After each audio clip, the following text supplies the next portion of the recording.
still out? Figure it out later. Okay. 2, 1. Oh, and we're live, ladies and gentlemen, with the creator. Are you the creator of this? Of No. Rye Brain? Nope. Is Of Dudley? Rye Brain? Yeah, not thinking Yeti. I was like, don't go that far. Rye Brain, though. Rye Brain. Cheers, sir. Thank you, sir. The clink. The famous The Yeti jingle. the Rambler clink. Ooh. What a great invention. How'd you guys... Well, you guys were just getting hammered and throwing anything in there. Same way, for folks who haven't been properly introduced, my friend Ben O'Brien is here, and he's the one... he was in the Podcast from Paradise when we were in Lanai. One of my all-time favorites. I mean, the island or the podcast? The or whole both? thing. Both. It was all awesome. The whole damn thing. But people are drinking those cat ladies now. Which is, it's not to be advised. That's a terrible idea, dude. When I saw Dudley making that, I was like, what the fuck are you doing, man? He poured tequila and Red Bull into a glass of red wine. And we were looking at him like, what is that? And people... hashtags are wrong, man. When people are hashtagging, of course I do it sometimes just to poke fun at everybody, but I've had probably a dozen people like, man, I tried the cat lady last night. Yeah, that was people great. are just drinking it just to say they drank it. Which is just, don't do it, people. Don't do it. But Rye Brain is Yeah. actually pretty good. I can get that. There were some meat, some Traeger, some bows involved, and stuff just got put together. And I've had these before. They actually taste good. Yeah. But there's like no benefit that you get from Alpha Listen, Brain when you there's- mix it with whiskey. yeah, it's like all the science we put into Alpha Brain, and all the non-science from whiskey. Out the window, folks. It's all Put it out the together. window. Well, I mean, it's but it tastes we've made good. 0 leaps forward, but we're good where we are I currently. think maybe it might balance us out, though. Maybe it keeps It you from might. getting too stupid. Which that's a an big issue. achievement. They can It's do a that. big issue with whiskey. What is this whiskey we got here? This is I don't know. this Jamie is just some kind of shit like that threw it some out there. Dude gave us at the comedy store. It's called Angel's Envy. Oh, that sounds like a. Think like angels are really envious of whiskey, though. I mean, you're hanging out with God. You can fly. You're like, God, I wish I had some of that whiskey. Meanwhile, you buy it in a store. What, Angel's angels don't envy. have money? Maybe that's Listen, how it balances It's out. got wings on the back. Maybe they're trying to co-market with Red Bull. I don't know. Those are It's always the wings scary. on the back of a stripper that cries a lot. And Right. and Angel and Envy are both names of strippers that That's true, I've never dude. seen that. That's a really good point. Yeah, the wings on the back is always a weird move, right? But if you're drinking whiskey with Alpha Brain, you can do whatever you want. You can put whatever you want, whatever kind of whiskey you want in there. You're very open-minded. Yeah, the Alpha Brain cancels it out. It could be the worst whiskey in the world, and the Alpha Brain makes it better. Have you taken this anywhere? This Rye Brain? I have you not. I'm distributed it? really counting on your listeners and Dudley's fans to do that. I want it to be organic. It's I gonna don't- spread. Yeah. It's gonna spread. The next time you go to some exotic location and they have a rye, like if you're in Nepal. Oh, I'm going to Northwest Territories with your boys on your hat there, the Eastmans. Are you really? In like a week. Oh wow! So I will. What are you doing up there? Caribou and Dull Sheep up Oh, there. wow. Yeah. So we're doing a film about a Yeti film, Yeti Presents film about their family history. In the Northwest Territories, like technically, what part of Alaska is that? So it's east of Alaska, right? East of British Columbia. It's up toward the Arctic Circle. So we'll fly into Norman Wells and go north from there up into the Mackenzie Mountains, which are about as far north as you can get before you hit the Arctic Circle. Whoa. So we'll be sniffing the Arctic Circle most days. that we're But it's there. still Alaska, right? No. It's It's its not. own territory. Really? Yep. Oh wow! Same as Yukon. I mean, you think Yukon Moose or whatever, they're all their own territories outside Oh, of so Alaska. Yukon is not Alaska?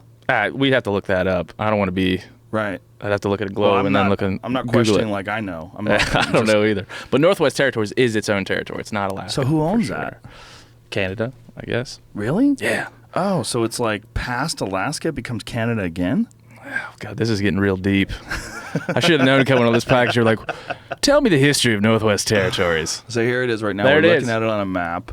So Yukon Territory sees its Okay, own so deal. the Yukon is slightly east, or Right. east rather. East, and then the Northwest Territories, of course, is further Oh, east so- above Alberta. And, Wow. so you're getting up there into the true Arctic, into the So tundra. it is connected to Canada, Yeah. but it's also connected to Alaska. It's not. No, It's connected it's to not. the Yukon. It's part of Canada. It's one of the Right. provinces. There, I had it right. I'm See? getting confused. I was doubting thought- myself. Yeah, I thought that the British Columbia section. So I saw British Columbia. I thought that was part of Alaska. You could read the Wikipedia. It's always really dramatic. The wild, mountainous, and sparsely populated. It's crazy that it's north of northern Alberta. Like, people are like, you know what? It's just not fucking cold enough here in the winter. We got to keep going. Well, they have lakes. They've got, they have lakes for like a month out of the year. Oh my gosh. And I then think it's when just we're up ice there, we cube. were talking about last week, I think when we're up there, it'll be daylight 24 hours a day. Oh, wow. I believe. Now, when you do that, do you bring like one of those eyeball cover things? Yeah. I have to. Yep. The mask, eyeball cover things, you or have to, whatever. right? You have to. You have to unless you can get in a tent and just kind of zonk out. But it's 12, I think it's 12 or 13 days up there. So by the time you get to day 5 or 6, you're living out of your backpack. You're carrying probably 50, 60, 70 pounds in your pack. And hunting, climbing every day. So, it's by the time you get laid down, I don't think it matters what's going on. Now, when you do something like that, how much gear are you guys bringing? Are you living entirely out of your backpack? So in the float planes, in the plane takes you to base camp, which I think in this case is not a float plane. It'll be a wheel plane. We can take 50 pounds. And then 50 pounds each? 50 pounds each. Plus your body weight. And then 6 days in, they will either come in a helicopter and pick us up and move us if we're not having any luck, or they'll just drop us more gear. So the plan would be take 50 pounds of essential gear and then have other gear as backup back at base camp. Oh, wow. And so you fly into base camp. It's like, for me, it'll be like Austin to Denver, Denver to Edmonton, Edmonton to Norman Wells, hop a charter to base camp, and then from there fly out into the hunting area. Jesus Christ. How many days of travel is that? It's like 2 days and change. 2 days solid of just flying. Just flying. Wow. Because you're overnighting, because they run like out of Norman Wells, they run like 1 flight a day or something, 1 or 2 flights a day. You have to be really dedicated to this kind of experience to travel, just travel for 2 days. Once you do it, man, it's like the only way to go, though. Really? It's not the only way to go. That's douchey to say, but it's like the best, when you get back, you're like, man, that sucked, but I wouldn't want to change it. Yeah, something happens to people when they do those like exotic location hunts. Yeah.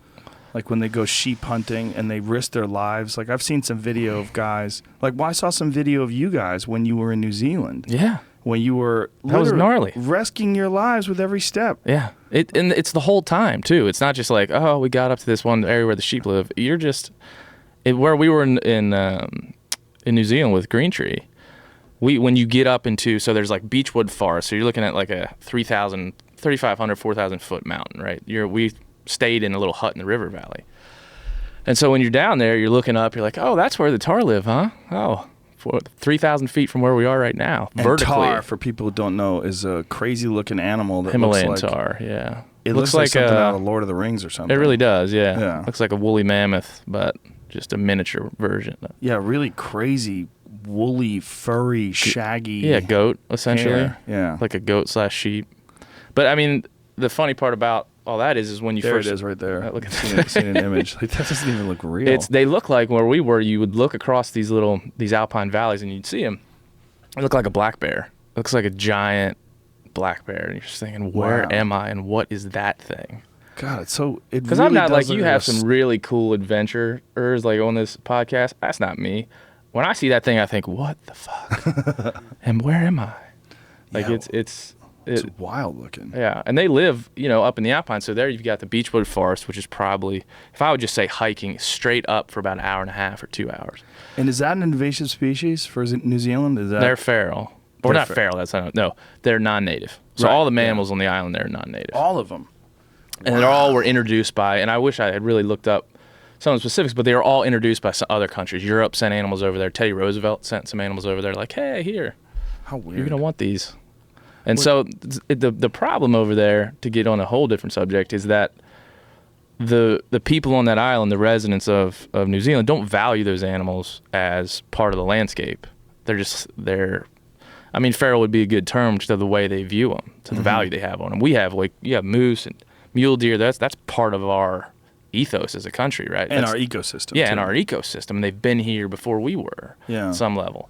And so over there, they'll jump in a helicopter and mow down like 40 red stag on a weekend because they want to control the population, one, because there's no winter kill, no predation, all that stuff.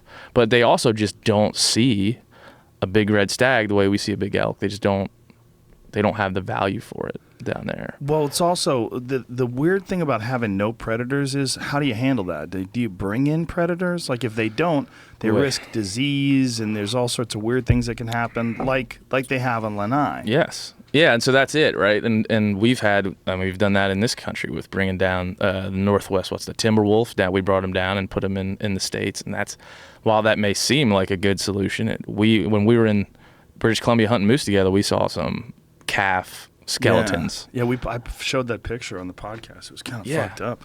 It's See how that thing had just been decimated by those wolves. And I saw in Montana one time, I saw them run in circles. They run in like concentric circles. They just run like a bullseye pattern when they're hunting, I feel like, the packs.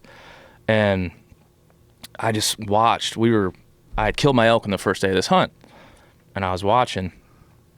And there would be a different wolf kill like every other day in this valley. And it's like the wolves were just running in circles. And I did see a couple wolves fighting in that trip, trying to call them in, yeah. You saw them fighting each other? Yeah, 2 of them. Wow. And it was like 1,200 yards away, and I had a rifle, and I was thinking about it. But I mean, when you see a dead fawn every day you go hunting, it's it may be not new to that day, but new to that week, you start to think like, if this pack worked this valley for a full year, what could they do? Right. And there's numbers to that somewhere. Some people have figured out how many elk a year a pack on the of other wolves side, can kill. before the wolves were reintroduced, there was an issue with overpopulation. Right. So that's where I think that's probably where hunters come in. Yeah. I value that animal. I'm willing to pay you for the opportunity to help you conserve that population. Right. And so that becomes very problematic for people, like when you start talking about wolves. Yes, because wolves look like dogs. It does. Wolves are another one of those ones that black bears too. I mean, I think you don't eat them. I think wolves bear. more than any animal. Yeah, wolves way more than any animal. Yeah. I was talking to, there was a gal at my work that I was talking to, and she lives in Austin, Texas, and is not a hunter, but works at YETI, and so she's around hunting. And we were talking about wolves. And I just said, look, I don't have a really hardened opinion on wolves. I've not spent enough time around them. I just know that they're meat processors on 4 legs. They give no shits about anything. They're not just eating. They don't just eat what fills their belly.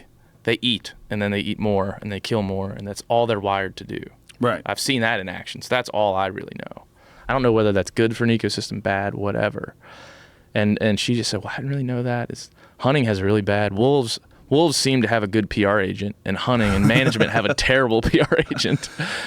So I think that that's part of the problem, that there's a sect of people that are really glorifying the wolf for good reason. I mean, it's an awesome animal, a majestic animal, but at the same time, there is a juxtaposition to that needs to be told too. Well, I think a big part of the issue is that people know that they virtually wiped them out in North America at one point in time, and I think people feel guilty about that. Yeah, well, and then they should feel ashamed. guilty. They should feel ashamed about the mallard duck and the elk. People don't know and about the whitetail. No.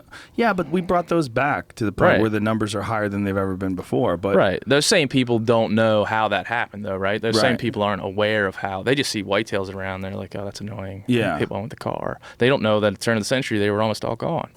Yeah. Because we market hunted them to hell. And so I think it's just education, man. I just think people need to seek the other side, which I always try to do, and you do all the time. Just seek whatever the other side is, and hunting is not always the way to go. Yeah, but it's inconvenient because it's hard. Like if you're a vegetarian or a vegan, you're going to get your information from animal rights activists. You are. And it's going to be biased in that direction. Or if you're a hunter, you're going to get your information from hunting and conservation groups, and it might be biased in the other way. Yeah. I think wolves are a good thing because they're awesome. I don't not like wolves. Well, and I think no hunter is like wipe the wolves out. I've never heard that. I've just heard like, what's the carrying capacity for this state, this region for wolves, right? How many can there be? And I know in a lot of cases, the biologists would say one thing, like, okay, here 100 wolves in this area, and then when it ballooned up to 1,000, they argued for hunters to come in and help put that population down. There was still a pushback. Like, well, wait a minute. We agreed upon scientifically, biologically. The problem is that it's negotiable at all. It should have been like once the wolves hit 2,000, then you start a hunting season. But then the real issue is it's incredibly hard to shoot a wolf. Like it's not as simple as like you go out and find a wolf and kill them. Well, they're really smart. Hey, think about tahr in New Zealand. You can't just like, if they're overpopulated in an area, you can't just like, we'll just walk up the hill and crack a couple. I mean, that's a pretty big feat. So they jump in a helicopter. And do they gun down the tahr that way too? Mm-hmm. Really? Mm-hmm. God damn. So how do they determine whether or not they should be gunning them down? It's, and I don't know like the holistic method that they use, but I know our guide up there this year was just talking about he would go to the sheep stations or the ranch owners or some of the areas. Some of those big mountain areas are owned privately. And some of the areas where they were down a little bit lower, they would just say, go out today and kill 100. And that's what they would do. And it didn't seem to me to be too scientific in the way they went about it. But it's a private landowner telling you, hey, this is an infestation, essentially. Yeah. And my argument to them was like, why don't you these animals are here. They're not going anywhere. They're not going to swim over to Australia. Why don't you just treat them like we treat our wildlife? Why don't you just accept them? And then there were some people down there that agreed with me wholeheartedly. Some people in the guide and outfitting community. It's like, why don't you just accept these animals as part of your landscape and treat them like that? And I think that's a swelling opinion down there for sure. Well, how do they accept? I mean, they just treat them like they're pests? Is that I wouldn't say pests because they do have some value because hunters from around the world would go down there like we did. But don't they have a lot of that is on public land, or private land in those high fence places? That's basically stag. You can't really. It's hard to high fence for chamois and tahr. They just live in places where you'd be dumb to put a fence. Right. If you tried, you'd be dumb. But stag is a whole different deal down there. Yeah, I mean, is it because they're so big? Like they people want to go there and get a big rack of antlers. To their discredit, like they have harvested the bad parts of our hunting culture and marketed it. Really? They have. And I think there's a lot of people down there that would push back on that idea. But yeah, explain what that means by the bad parts. And not just the American hunting culture, because there's a lot of Europeans that go there too. I think the parts of the trophy hunting, hey, come down here and work on this 500-inch stag. We've got it here. And they have agents that go around and sell those. And for 500-inch stag, what we're talking about, folks, is the size of the antlers, not the size of the actual animal itself. Right. The people get super obsessed and they fetish numbers, like the score. And what a score is, for people who don't know, they take a tape measure and they go over very specific sections of the antlers and they calculate all the measurements together. And when they do that, they come up with some number, and there's these milestone benchmark numbers, like a 200-inch whitetail is a huge deer, or a 400-inch elk is a huge elk. But it is. They get stags that go to 500 and more. What? And more. And more. That's insane. And is it as big as an elk? Like the animal? Body size, not quite. Close, but not quite. Wow. And one of the sheep stations we hunted with originally, they essentially farm red deer. I mean, red deer and stag, same thing, are walking around in these. They're the same animal? No, down there, red stag, red deer's basically the same thing. But you find red deer in Europe, and they're different parts of the same genus. Why do they call them a stag? But isn't a stag stag's a male? Right, Stag's a male. Stag and hind being the female. Hind? Yep. And so, but you would call it. You would call the animals a red deer? I've heard it called. I've hunted in Europe, and they call it a red deer there. So I'm not sure. Those deer came from there anyway, so I'm sure it's the same species. So they came and they dropped them off in the 1800s just to turn the whole place into a giant hunting provision, right? At some level, yeah. At some level, I'd love to read the history of that. I haven't gone that far back. How crazy is it that before they came, there was no mammals there? Yeah. What a weird patch of land. It's a weird, New Zealand is definitely coming from where we come from and all the things we have, and we just find it normal that we can hunt. How many huntable species are there on this, on this continent? Going down there is just such a weird, but and they celebrate the outdoor culture. They celebrate hunting and fishing almost in the way that we do, and they have public land much like we do, and their public land is more revered and more well managed and better taken care of, I think, than our public lands, and it's more usable. And so they have all these similar properties that we have in America, but at some level I think they just got poor luck. They don't have native mammals they don't have the bald eagle to put on their masthead. They just have these, essentially chamois tar and But tar they're not native either. No, none of those. Chamois not native. None Nothing's of them. native. None of them. They also have Canadian geese that are not native, right? Yeah. Did you know Paradise that duck. they used to have the biggest eagle in the world? Really? Yeah, they used to have an eagle called the Haast eagle. And apparently they killed them off in the 1400s. And they were so big, there's speculation they used to eat people. I'd kill them off They had too. a 14-foot wingspan, I think, is what we figured out. I might exaggerate If that. you've ever Might be been 10 over feet. there, it really is like it's a place where that kind of eagle would live. That's what it looked like. Holy shit. That's what a Haast eagle looked like. We're looking at an eagle that's literally the size of a big person. My lord. Yeah. And that Badass of the week. Yeah. Look at the size of that fucking thing. And so this Haast That can't eagle. be it. Look, that's Gandalf.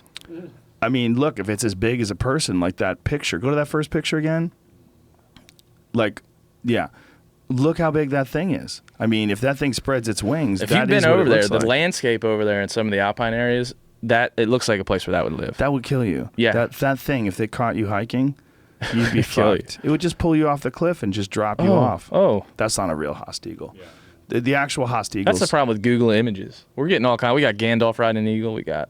But that Is one that a with golden the eagle right there? that one with the emus or whatever the fuck those animals are. Is that It's an a ostrich? fox. That he's scared. That one's scared. Oh, Yeah. look at that. So when did it go extinct, Jamie? What does it say? Look at that. Look at the size of the fucking thing. Look at There's that. a dude standing next to the skeleton of a Haast eagle. And who is that dude? That dude is awesome. Look at him. Yeah, he looks like a wizard. Oh, he really does. Look at his robes. That's an ancient intellectual. It really is. Back in the day, I was a scholar. 1600 A.D. Oh, boy. Is that what it says? The real thing actually lived on Earth. As late as And of as course, it late was as known as the Tiger of the 1600 AD. Skies. Tiger of the Skies. Dude, that's not that long ago. 1600? Holy shit. I thought it was 1400s. Because The there are tiger no of the predatory sky. mammals. in the- 6 feet tall. Oh, it weighed only 35 pounds? And it had a wingspan of 10 feet. Wow, that's crazy because they're hollow bones, I guess. 35 pounds doesn't seem that much, man. How do you go back to that picture? How the fuck is that thing 35 pounds? There's nothing 6 feet tall. 10-foot wingspan. That thing's only 35 pounds? That seems wrong. I don't know. Like man. a turkey's heavy. Like you pick Yeah, up you a can turkey. get a turkey in like 25-pound range. Yeah. Look at the size of that thing. When you see how big it is. Every time I'm hanging around you, I hear about these like evil, mystical animals. Well, I think Giant the bears real and shit. concern was that the Haast eagle, they might have killed it off. Like the local New Zealand folks might have killed it off back then because they were eating people. I do not blame them in any way. See if that's the truth. That might be a lie. Did We need Haast to know about eagles- this Haast eagle. I do man. need to know. We hunted at a place called Haast when we were over there, so maybe Oh, yeah? there's a connection. Maybe we're really finding. Maybe find some ancient eagle skull. That big old hook bone. Just see if it ate people. Relationship with humans. You See could really that? Google that. See where it says relationship with humans? Yeah. Could have been possible. Even And- smaller golden eagles are capable of killing. And Yeah, they said they kill humans, which scientists believe could have been possible if the name relates to the eagle. Given the massive size and strength of the bird, even smaller golden eagles are capable of killing prey as big as sitka deer or bear cub. Yeah, that fucking thing killed a few people. Yeah. For sure. Like a baby. You didn't think, like a baby. Yeah, you don't think that a predator like that did not learn what it could and could not go get. on that Okay, so island. the sculpture's goofy. Yeah, the sculpture weighs. Okay, the sculpture, is that the sculpture we were looking at? Maybe, it was an approximation of it. It says it's 7.5 meters, 25 feet tall. No, that wasn't 25 feet tall. Nope. Oh, with a wingspan of 11.5 meters. 38 feet. Oh, okay.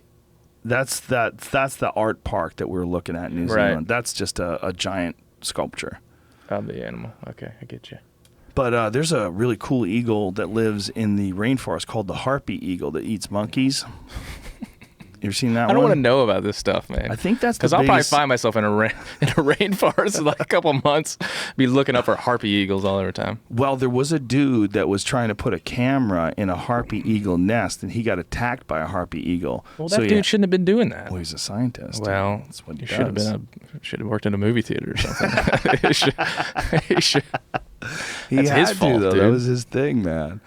See if you can. We gotta there's- stop looking at these terrible The winged harpy beasts. eagle's cool looking because it's kind of white. Look, we were talking about this when we were in Lanai. I have a problem swimming in the ocean because Me I feel too. like I look like a seal all the time when I'm in there. Right. And I feel like sharks will they're like, look at that. A looks guy just delicious. got both his legs bitten off yesterday in Florida. See?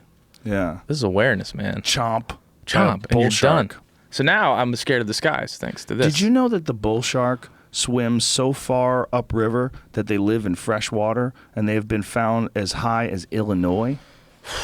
God, this They go is upriver nerve-wracking. to fucking Illinois, and they're the most aggressive sharks. I heard that. I've heard that before. I used to live right on the Illinois River. Well, they also are the reason why the movie Jaws wasn't inspired by a great white shark. It was Bull shark. inspired by a series of attacks by bull sharks in freshwater rivers in New Jersey.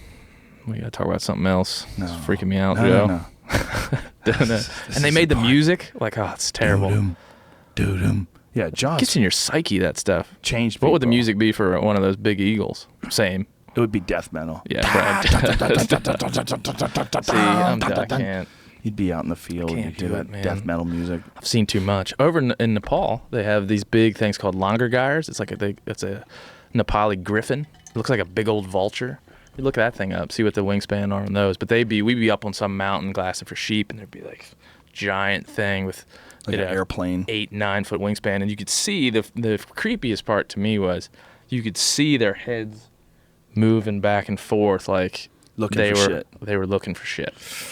And they take and kill baby sheep. I saw a video after I got back, and I was kind of freaking out about these things. And it's a vulture? Yeah, it's like a Nepali. They call it a langargair.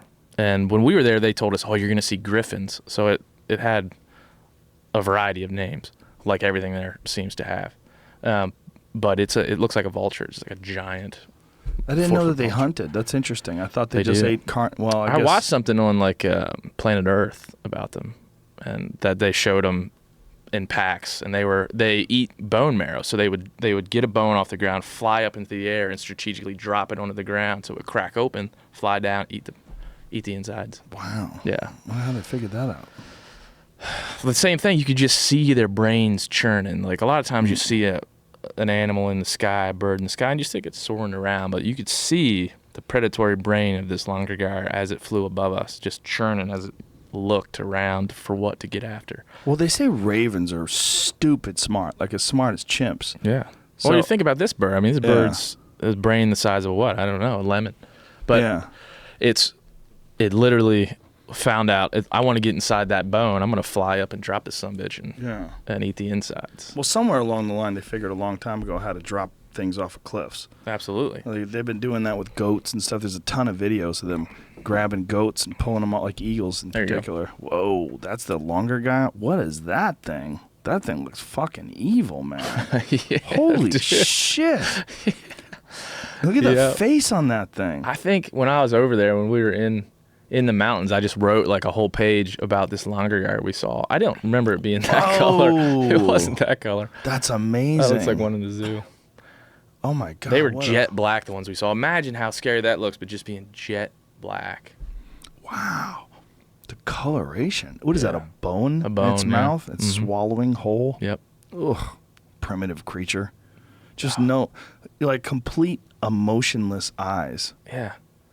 I vividly remember looking up at some point and seeing this thing floating in the breeze and looking around and thinking that thing is savage. How big did they get, Jamie? What a weird name, Lumbergeir. How do you spell it?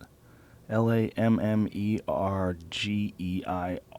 Over there, they described it. Originally, our guy described it as a griffin. But a griffin's like a mythological Yeah, I know. creature, That's right? why I was thinking I'm going to see this mythological thing. But that's what it was. I was waiting for something to land and like talk to us. That's a place in New Zealand is like that's a perfect location if they ever decided to do like some sort of a Jurassic Park type situation. Well, even Lanai. Right.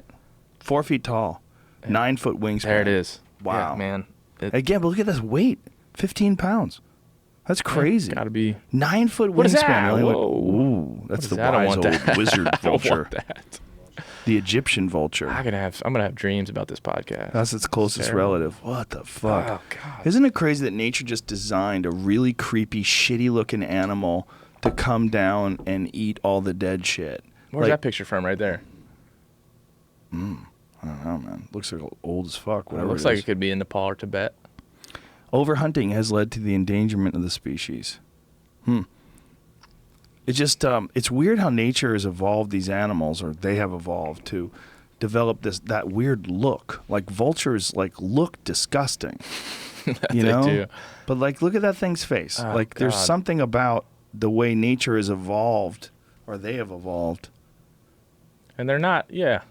They've evolved to look scary. Yeah. Cute animals are delicious. Right. Huh? A rabbit. Yeah. Yeah. Delicious. Deer. Deer. Delicious. Delicious. Gorgeous animals.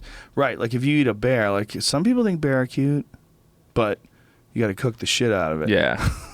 Let's address something right now. Okay. Bear meat is good. It's very good. It's very good. Yeah. It can be very Depending good. upon what they eat. Depending on what they eat and where you're at. Like if you're Yeah. going in September to Prince of Wales, Alaska, and you shoot one, and it's just been eating salmon for a couple weeks, Clams on the beach. you don't want to eat that thing.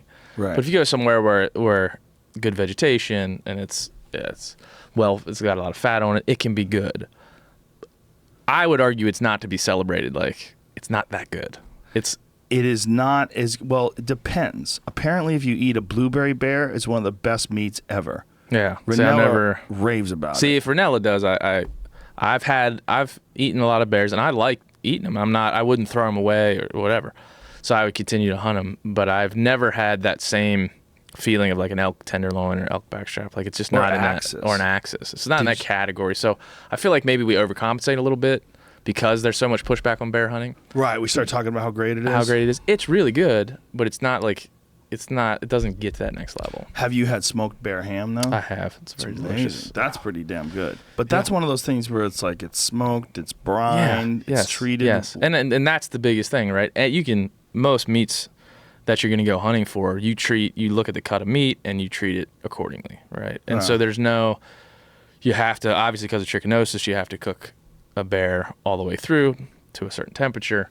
So that may be because I love rare meat, that may be my problem. I don't know. But I think maybe a little bit we could address the fact that hunters a little bit have overcompensated for the fact that people are pushing back on them so much, and then they're like, I love bear. It's like, it's good. Right. But I wouldn't choose it. It's not my favorite. I wouldn't choose it over a lot of other meats. Right. If you not had to say it's bad, but like if someone told me you have to pick one animal forever, I'd probably say elk. yeah, and bear would be pretty far down the list. Yeah, it wouldn't make it in the top 3 or 4. Right. It would be all that's again the thing that you just said. Like I like eating things medium rare or rare. That's where they taste the best. Yes. Yeah. And so look, I would never put somebody down for. I love bear meat. I eat it all the time. That's great. That's a point I've always kind of thought in my head. Right. Yeah. I've always thought in my head like, okay. It's like people like largemouth bass fishing, but if you go to a restaurant and they have largemouth bass right next to Chilean sea bass, and you pick the largemouth bass, you're kind of an asshole. You're lying to yourself. Yeah. Like, come on, man. Yeah. It doesn't taste that good. It's okay. It's edible. It's edible. It's really good. I mean, if you cook it right, it's really good. It's a bad example because largemouth bass bear tastes way better than largemouth bass. We're going down the track. Like largemouth bass just doesn't taste that Bear good. tastes better than largemouth bass. Right? Yeah, Have you had largemouth? No. It's okay. It's I like never there's found some the need. delicious freshwater fish. Delicious. You know? You go to Like Alaska, trout. and they're everywhere. Yeah. Yeah. But yeah, I'm not much of a fish eater anyway. John Barklow from Sitka was in Vegas this past weekend, and we Love were that talking. dude. Yeah, he's a great guy. Him and Dave Brinker were there, and he was talking about how I love that guy too. I don't want to leave him out. Oh yeah, we But- love you guys. Miss you guys. Love you guys. But John was talking about how he actually enjoyed brown bear meat. And I was like, really? And he goes, it tasted like a mule deer roast. Like he goes, I made it. I gave it to people at parties. And he said he put it on, he cut it up into cubes and put little toothpicks in it and handed it out like as hors d'oeuvres at a party. And people were eating it. They're like, wow, this is delicious. What is it? And he goes, it's a brown bear. And people got mad at him. Of course they did. Of course they did. It's a person. I It's love my that he neighbor. did it. I love that he did it, though. I fully support that idea. Right, but I would assume that if someone like John, who works for Sitka, this is probably the #1 hunting gear clothing company in the world. And John is a wealth of knowledge. Yes. All the way through. And, had a considerable amount of experience in the military. I would imagine the people that would come to his house for a party would be normalized. What would happen in LA if you did did that? Oh, my God. They'd go crazy. Yeah. There'd be riots. Yeah, you should see the look on people's faces when my kids tell them that they've eaten bear. Because, you know, when the kids are like 5 and 6, like, I've eaten bear. I ate a bear. It was awesome. Woo! Do they have that like fierce look in their eyes, like you just had, like, I ate a bear? Yeah, they think it's fun to freak people out. I do With, like that bear part sausage. of it. And your daughter's so cute. Like that's Yeah. a wonderful thing coming out of there. It's weird, their right? mouths. It's, you know, the bear thing is a very strange one, and I definitely don't like hunting them like I like hunting anything else. And I struggle with that. Like as a hunter, I feel like coming on and talking as a hunter, I don't want to like disparage anything, but I also just want to be 100% honest about every part of it. And hunting is this really complex activity, and I feel conflicted about it almost every time I go. Like not about killing the animal or hunting, but just about little parts of what's going on. Yeah. And so bear hunting. But it's also sometimes you just want to, like Ranella said this once, and I never understood it until it happened to me. He's like, I just want to watch them sometimes. Yeah. I don't really want to hunt them. And it's what is hunting anyway? Is hunting killing, or is hunting getting close enough to like or shake is it their the whole hand? thing? Yeah, it's the whole thing. I think my opinion on that specific point is, one, I would go back to, I always ask myself 2 questions.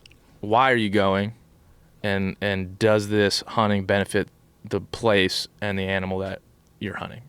And if I can't answer those questions myself, and I always strip away conservation and meat from the first question. Well, you have a very good way of looking at this that I think is very honest. And I think this is super important, is that conservation is essentially a side effect of hunting. It's a byproduct, right? And to pretend that it's the whole thing, it's almost like a weird, it's a disingenuous approach to the argument. Like people saying you shouldn't be hunting will say, well, hunting is conservation and hunters are the best conservationists. Okay. That's part of that's true, but part it's not. Part of it is true, but it's not really why you're doing it. And here's the biggest point to make. There's semantic chinks in that armor, right? We've built up over the years as hunters, like these are organic meat and conservation as this like armor, right? Right. That insulates why we go. And I think there's just chinks in that armor that if we don't recognize those points, especially the conservation one, I think that's a bigger deal. Mm-hmm. Like conservation, hunting is a tool for conservation. It's the same way as translocation is a tool for conservationists. You can move the animal to get him away from a certain situation, reintroduce an animal. That's one way. Or bring in hunters and help manage the population that way. But it's that first question, right, is why do I go? And I always say it's like, we've had experiences, you and I together in the woods, that we couldn't replicate anywhere else. Like you've done a lot of cool shit. And there's some like when you ran down the road after I shot my moose, like there's just something about that for me that is way more fulfilling and enriching to my life than any other thing I've experienced. I haven't experienced everything, but all the things that I've done. Well, it's so primal. Right, and so it's learning about animals. You're in the woods too. You're also in really almost like you're a visitor in an alien world. Exactly, and so you learn about these animals. You develop skills I feel like you wouldn't develop any other way. So and on it goes. I mean, there's probably 100 reasons that I discover a new one every time I go. And so I always say like that's the answer to the first question. Why do I go? It's not like, man, I'm real hungry and I want to control the population. I'm aware as I go hunting that those two things are byproducts of my efforts. And they're always going to be byproducts of my efforts, unless I'm poaching. Right. You know, there is a biologist, a state wildlife biologist, federal biologists that determine what tags go where, what animals. They're moving pieces of the puzzle around to keep this thing the way it is, right? Keep it healthy, keep it stable. But they're also looking at what's the economic impact of that. All that's going on while I'm out there thinking, I got to kill this big buck. But I'm not thinking, while I'm out there with my bow, I'm not thinking, well, I'd like to kill that one because that'll really stabilize this area.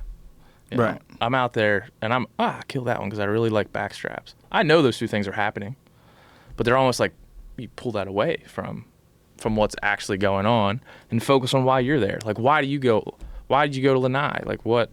Somebody said, why'd you go? What would you say?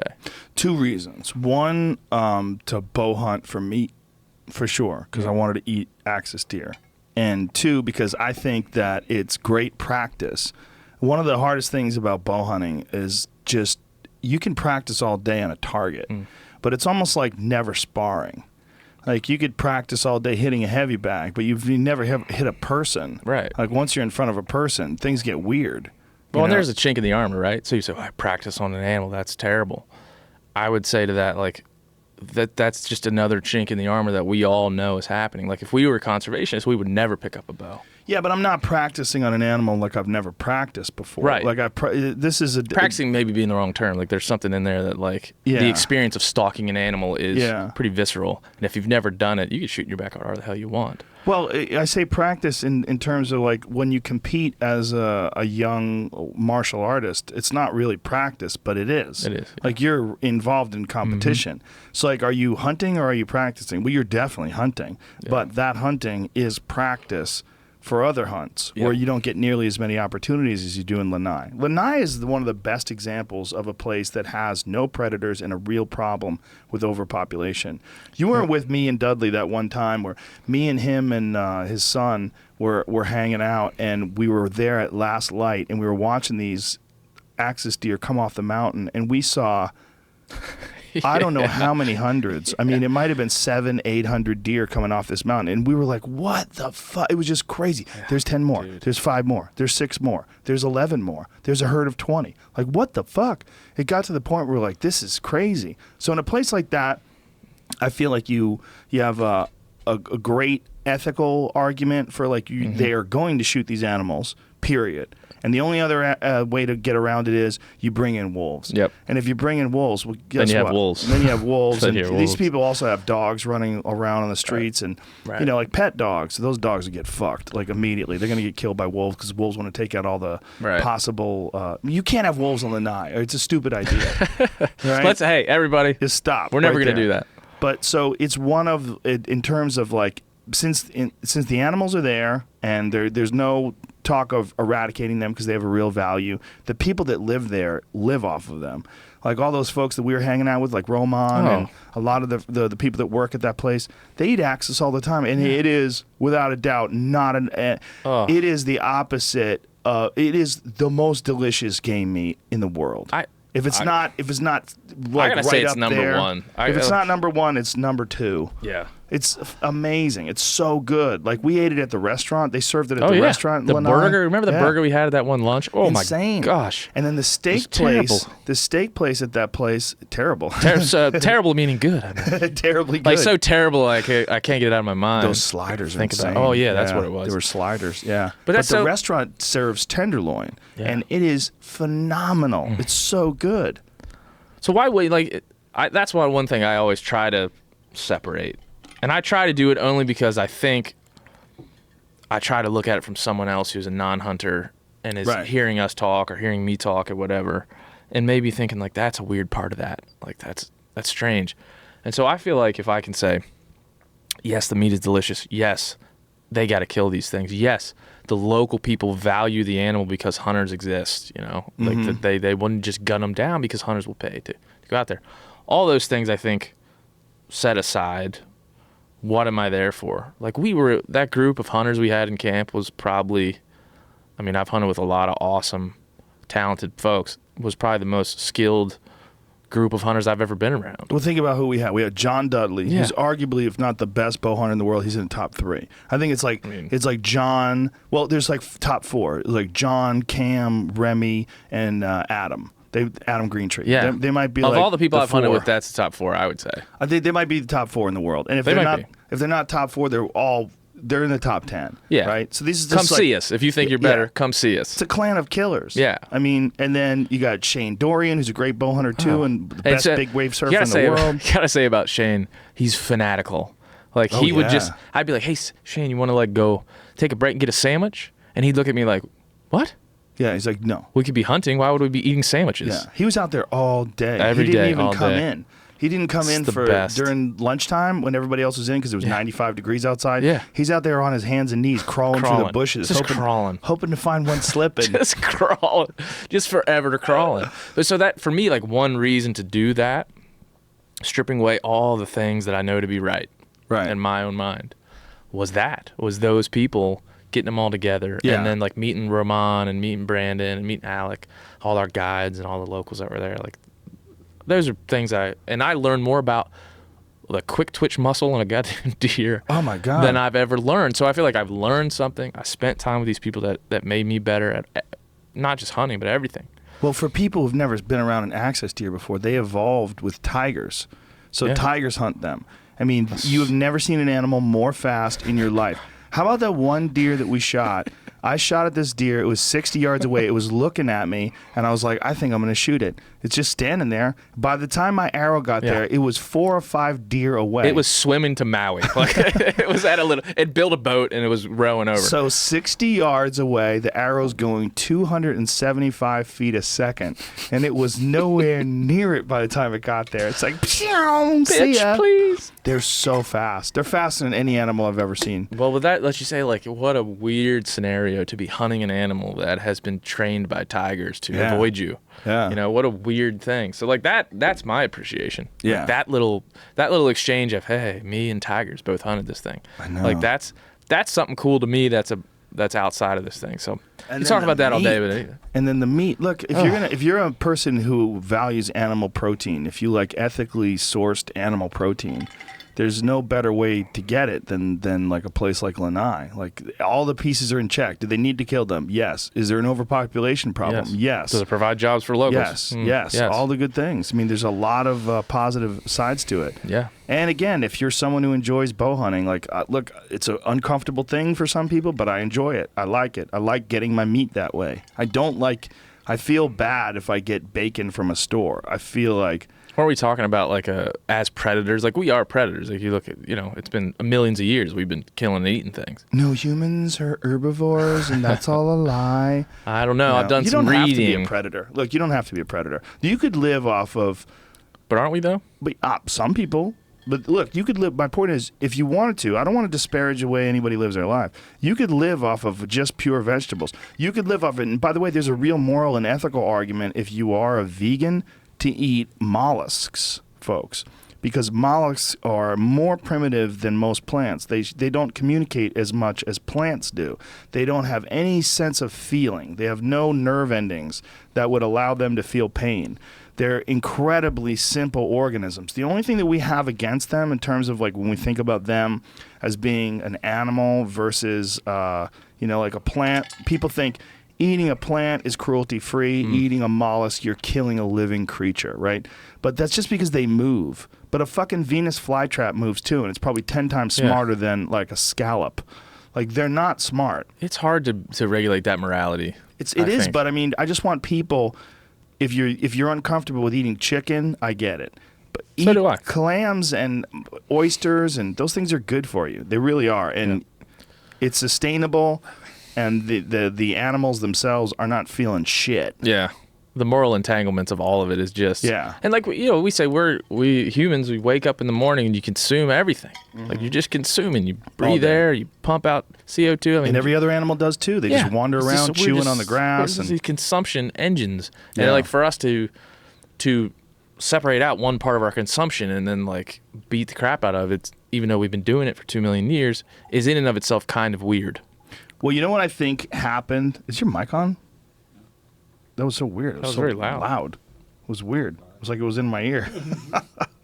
Jamie's on the ride brain over there. He's getting crazy. Yeah. But I think part of the issue is that people over the last 100 years or so have been so removed from where the meat comes from that when they can find a direct connection, like, oh, you went and you shot a moose and then you ate that moose, like you killed the moose, like you didn't have to kill that moose, like that becomes problematic because people aren't used to someone killing things. Yeah, people that they know in particular. No, and I enjoy the ideological conversation. I just enjoy the conversation. Right. Like, I enjoy it because I think it's part of a human condition.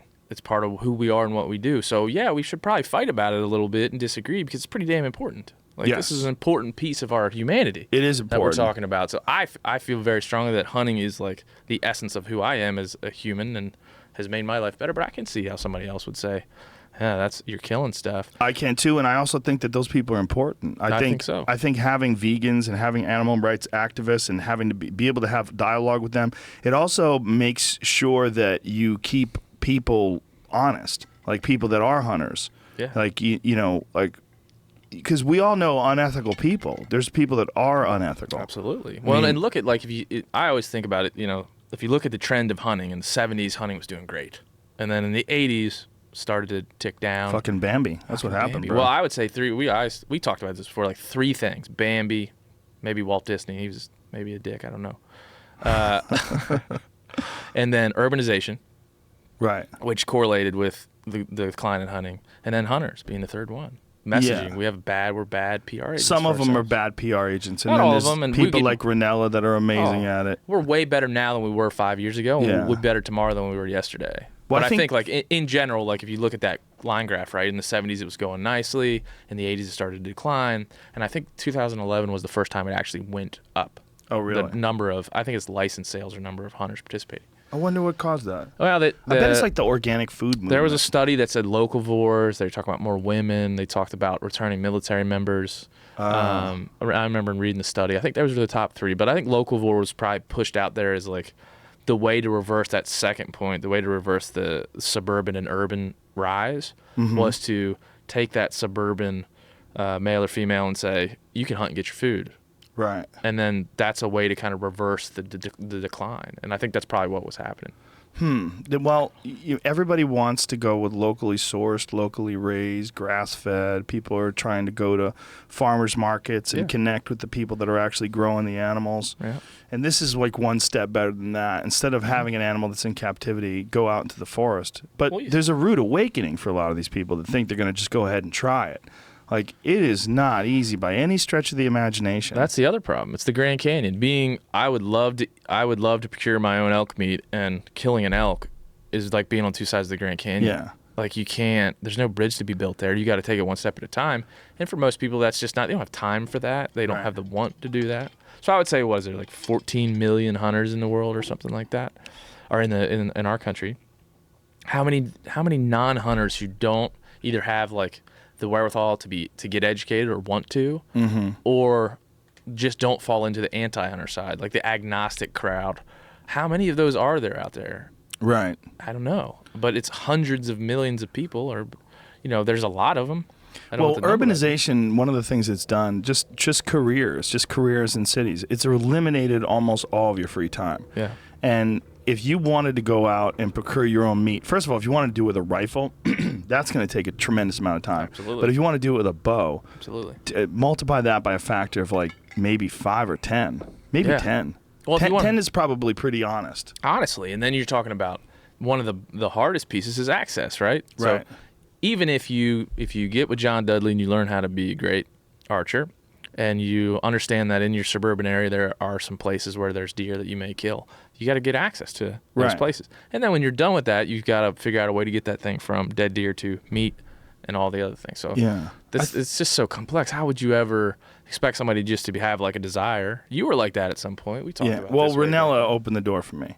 And so I'm you're lucky as hell to have that, right? Super lucky. Forever grateful. Yeah. Because when he took me into a wild backcountry Montana Yeah, you got deer kicked in the hunt. nuts the first deer hunt. There was this Missouri crazy, breaks. in the Missouri breaks in October, 9 degrees out, freezing your dick off every night in a tent. But It seems like lifeless Steve Ranella. That's kind of what it's oh, like. he isn't loves it. He loves suffering. He loves it. But I love that he loves it. He's as legit as they come. He really is. No, Yeah. I think that's it, right? There's this big gap, and my father got me into it, but my brother doesn't hunt, but I think he has respect for it and understands what's going on. But I think at the time that I was introduced to hunting, my brother was more interested in going out with his friends, and Saturday mornings were not for getting up early, and so we're essentially the same person. But I just went this way, and he didn't go that way. Right. So Well, it's a weird. So you could be in the same house with somebody and kind Sure. of go a different way. Well, Ranella has a real good way of looking at it, too. He's like, I don't expect people to go out and get rid of their own sewage. Why should I expect them to go out and hunt their own food? Like, you don't have to. Well, and I think he probably said this at some point, or somebody smart did. It was like, I believe it, I choose for meat to be the one thing that I grabbed a hold of to bring into my skill set. Right. I don't knit my own clothes. I don't make my own shoes. I don't build my own houses. We were just looking at some construction stuff a little bit earlier. I'm like, dude, what? Yeah, what are they doing? What are they doing? Yeah. I couldn't do that. I just picked this one thing because it's also part of my passion. So you couldn't just ask someone who's a construction worker to go hunt, get some meat. I know you have a desire for that. So that's just another hard part about hunting. And non-hunters by proxy are essential to hunting, always. In industry, in opinion, and because we could legislate ourselves out of being able to hunt. That could happen. Hunting is a privilege, man. That's not a right. That's in a lot of ways. And so that's another whole nother can of worms. But it could go away. Yeah, I think the issue is that so many people are opposed to it because they're so removed from the realities of the wild, and they just feel some sort of moral superiority by either not eating meat entirely or by not killing their own meat. Yeah. The not killing their own meat is really ridiculous. Like, my wife was having a conversation with someone. They were out to dinner with a bunch of people while I was on an elk hunt, and the guy was eating a steak, a guy from England. In England, they don't hunt, or they do hunt. They use, like, foxes and horses and shit. They wear, like, tweed pussies. But this guy, No, sorry, England. We love you. this guy's carving a steak, and my wife goes, "Oh, he's actually out elk hunting." And the guy goes, "He hunts? That's deplorable." The guy said, "That's deplorable," while he's carving a steak. I was saying something the other day, like, and I got a lot of, like, people were looking at me like I was weird at work. One of my buddies at work was eating a chicken sandwich from Chick-fil-A. And I look on the bag, and there's a cartoon chicken on the bag. And in my mind, I'm like, well, that's like building a swimming pool by the lake. It's fucking weird and irony that we're, like, saying, hey, I'm eating a chicken, but here's a cartoon version of it so we can celebrate the fact that we just murdered this chicken and we fried it up. Like, That doesn't make sense, like a swimming pool with a lake. I don't It's know. probably Maybe smart because there's parasites the in rye the brain's lake. wearing off. We should probably... Time for a refill. Yes. Yeah, We but can I know put what you chlorine mean. in the It lake. is weird that As long as you know what I mean. Well, we definitely like to cartoonize these weird. Is that a word? Not really. Cartoonize? Personalize? No. Well, anthropomorphize is you take an animal and you give it human characteristics. Personify? No, cartoonification. Is that a word? Let's just go with it. Just turning it into a fucking cartoon. We're creating I mean, drinks. We'll do what we want. A sweet little cutie pie when really a chicken is a ruthless little fucking dinosaur that lays eggs for you every day. But is it weird to be eating a chicken and, like, there Looking is at a on the cartoon bag chicken. where that chicken came from? Yeah. It's like a picture of the chicken. Right. It's like kind of seems like a weird way to handle it. Well, it is weird, but we like cartoons. People love cartoons. Well, that's It's like- like the personification of animals, I think, is a part of the bear situation. Yes. Because my kid, my son's 9 months old, and from before he was born until now, there's cartoon bears everywhere, and there's like this, personification of these cute little creatures that come along with being a little baby. Right. And then you look at so many Pixar and DreamWorks films that like personify animals. Yeah. I think there's some indoctrination into that, right? There has to be. There is, because in those magazines, or rather those movies and books even, those animals are never like eating each other. The Pooh Bear never goes out. I mean, if Yogi killed a hiker, if a hiker fucked up on one of the episodes of Yellowstone and just took a wrong That's the funniest turn, shit I've heard in a and long Yogi's like eating his rib cage, a bunch of people show up Like and Pooh Bear and Yogi are just fucking going just at it. ripping it apart, Eating cubs. eating some dude asshole first while he's screaming and swatting at it with his fucking hiking And they're playing the sticks. Circle of Life in the background. Yeah. Whoa. Oh. I feel like there's some indoctrination, and maybe that's what happens. I just don't know. I have no idea why bears get this thing, because bears are around. It's not like there aren't bears around. They're in almost all states, aren't they? Like 48. Yeah, but it's or what it 46 is people that don't experience them firsthand, and when they do experience it firsthand, usually they're in their car like, look, a bear, and they drive by. I My would say friend that Tommy. that one bear that was walking on its hind legs, and that was cute. Oh, that one that had a broken front paw. Yeah, I'd so be it had friends with that bear. They called them like pedals or something like that. That's Yeah. awesome.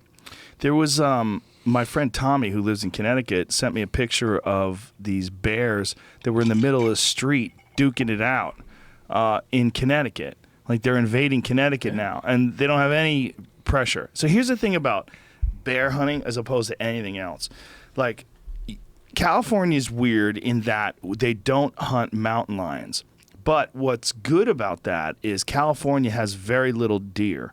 Now, it's not good if you like to hunt deer, but it is good if you like to drive down the street and not slam into fucking deer. Right. Like, Iowa doesn't have mountain lions, but they do have a shit ton of deer. And when you drive late at night in Iowa, you got to have your foot on the gas, but ready to hit that fucking brake at any second. Nah, you just get the ranch hand grill guard and you just plow them over. You just run them over. Mad Max grill.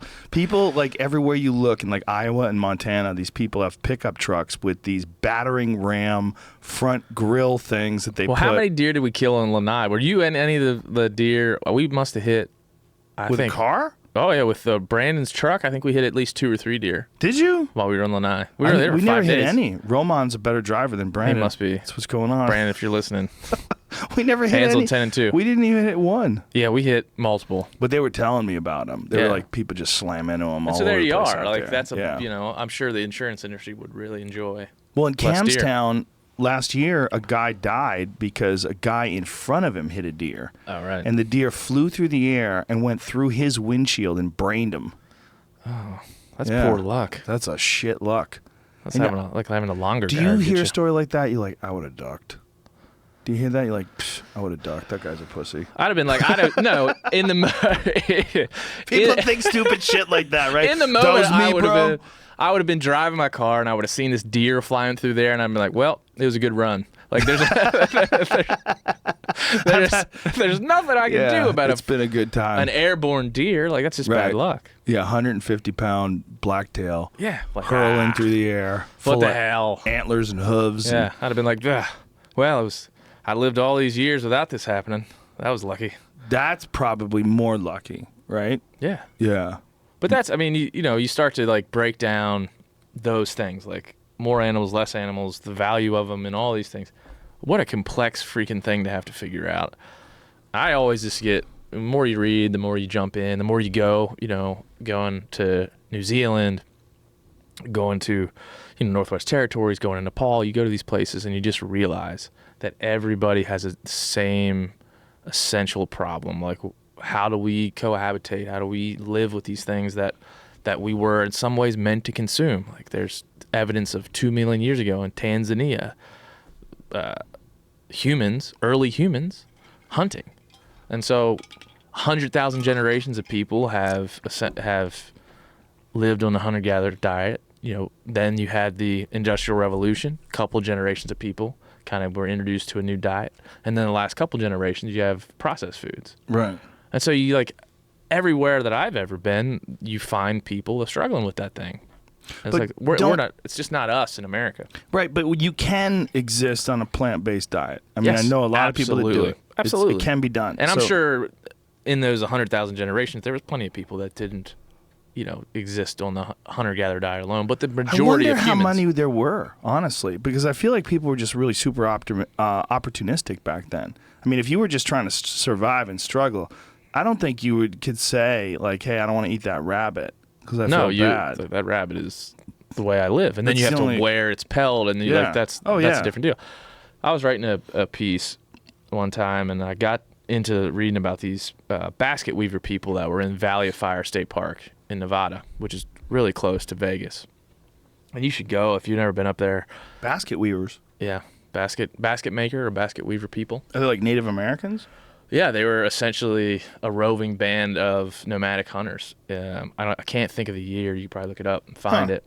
But there was different generations of this essentially roving band of tribes. And in that area, next time you're in Vegas, it's like an hour drive north. There's a bunch of petroglyphs there that depict like deities and sheep and all these different things there. And you could just go visit them? Oh, yeah. You know what's fucked up about those petroglyphs, man? They're not protected.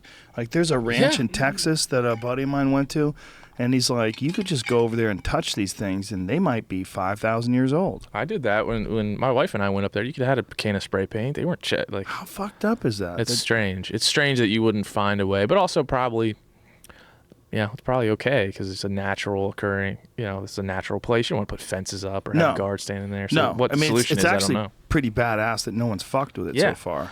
Well, and so you go up there and you see these things and you're like, holy crap. So I started reading a little bit about those people, and they were part of a nomadic band of hunters, gatherers that lived in caves and essentially followed desert bighorn sheep, much like Indians of the Plains follow buffalo. Right, so they essentially followed these things and into this valley.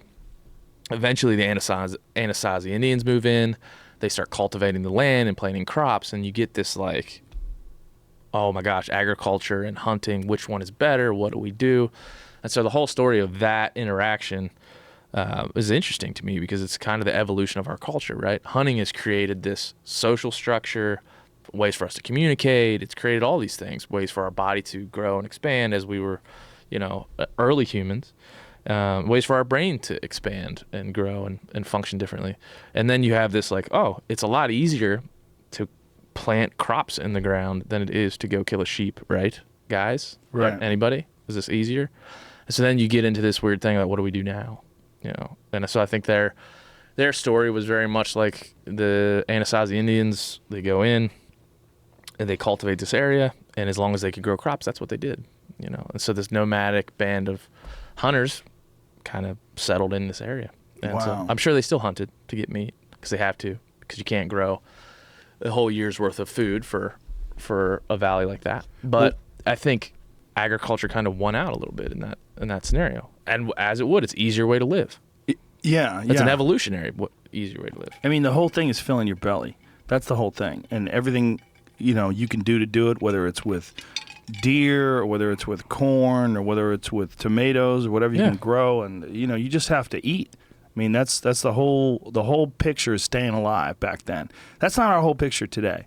So that's where it gets really complicated. And that's where I think that hunters have done a really good job over the last X amount of years describing to people, like, if you're going to eat meat, this is the most ethical, the most cruelty-free, and the most natural way to do it. And you're talking about an animal that literally, like, okay, here's a perfect example. That deer, that mule deer that you're looking at right here, that deer had no idea I was alive until it died. And it died instantly. It was boom, one shot, it dropped right where I shot it, and that's it. And then it becomes steak, and it becomes delicious food that we ate, and that's way better than any other animal that you're ever going to buy in a store. I don't care if you're talking about farm-raised, grass-fed, locally sourced. I feel like your evolution as a hunter has been accelerated more than most, probably because that's how you do everything. But you went from we first hunted in British Columbia, was three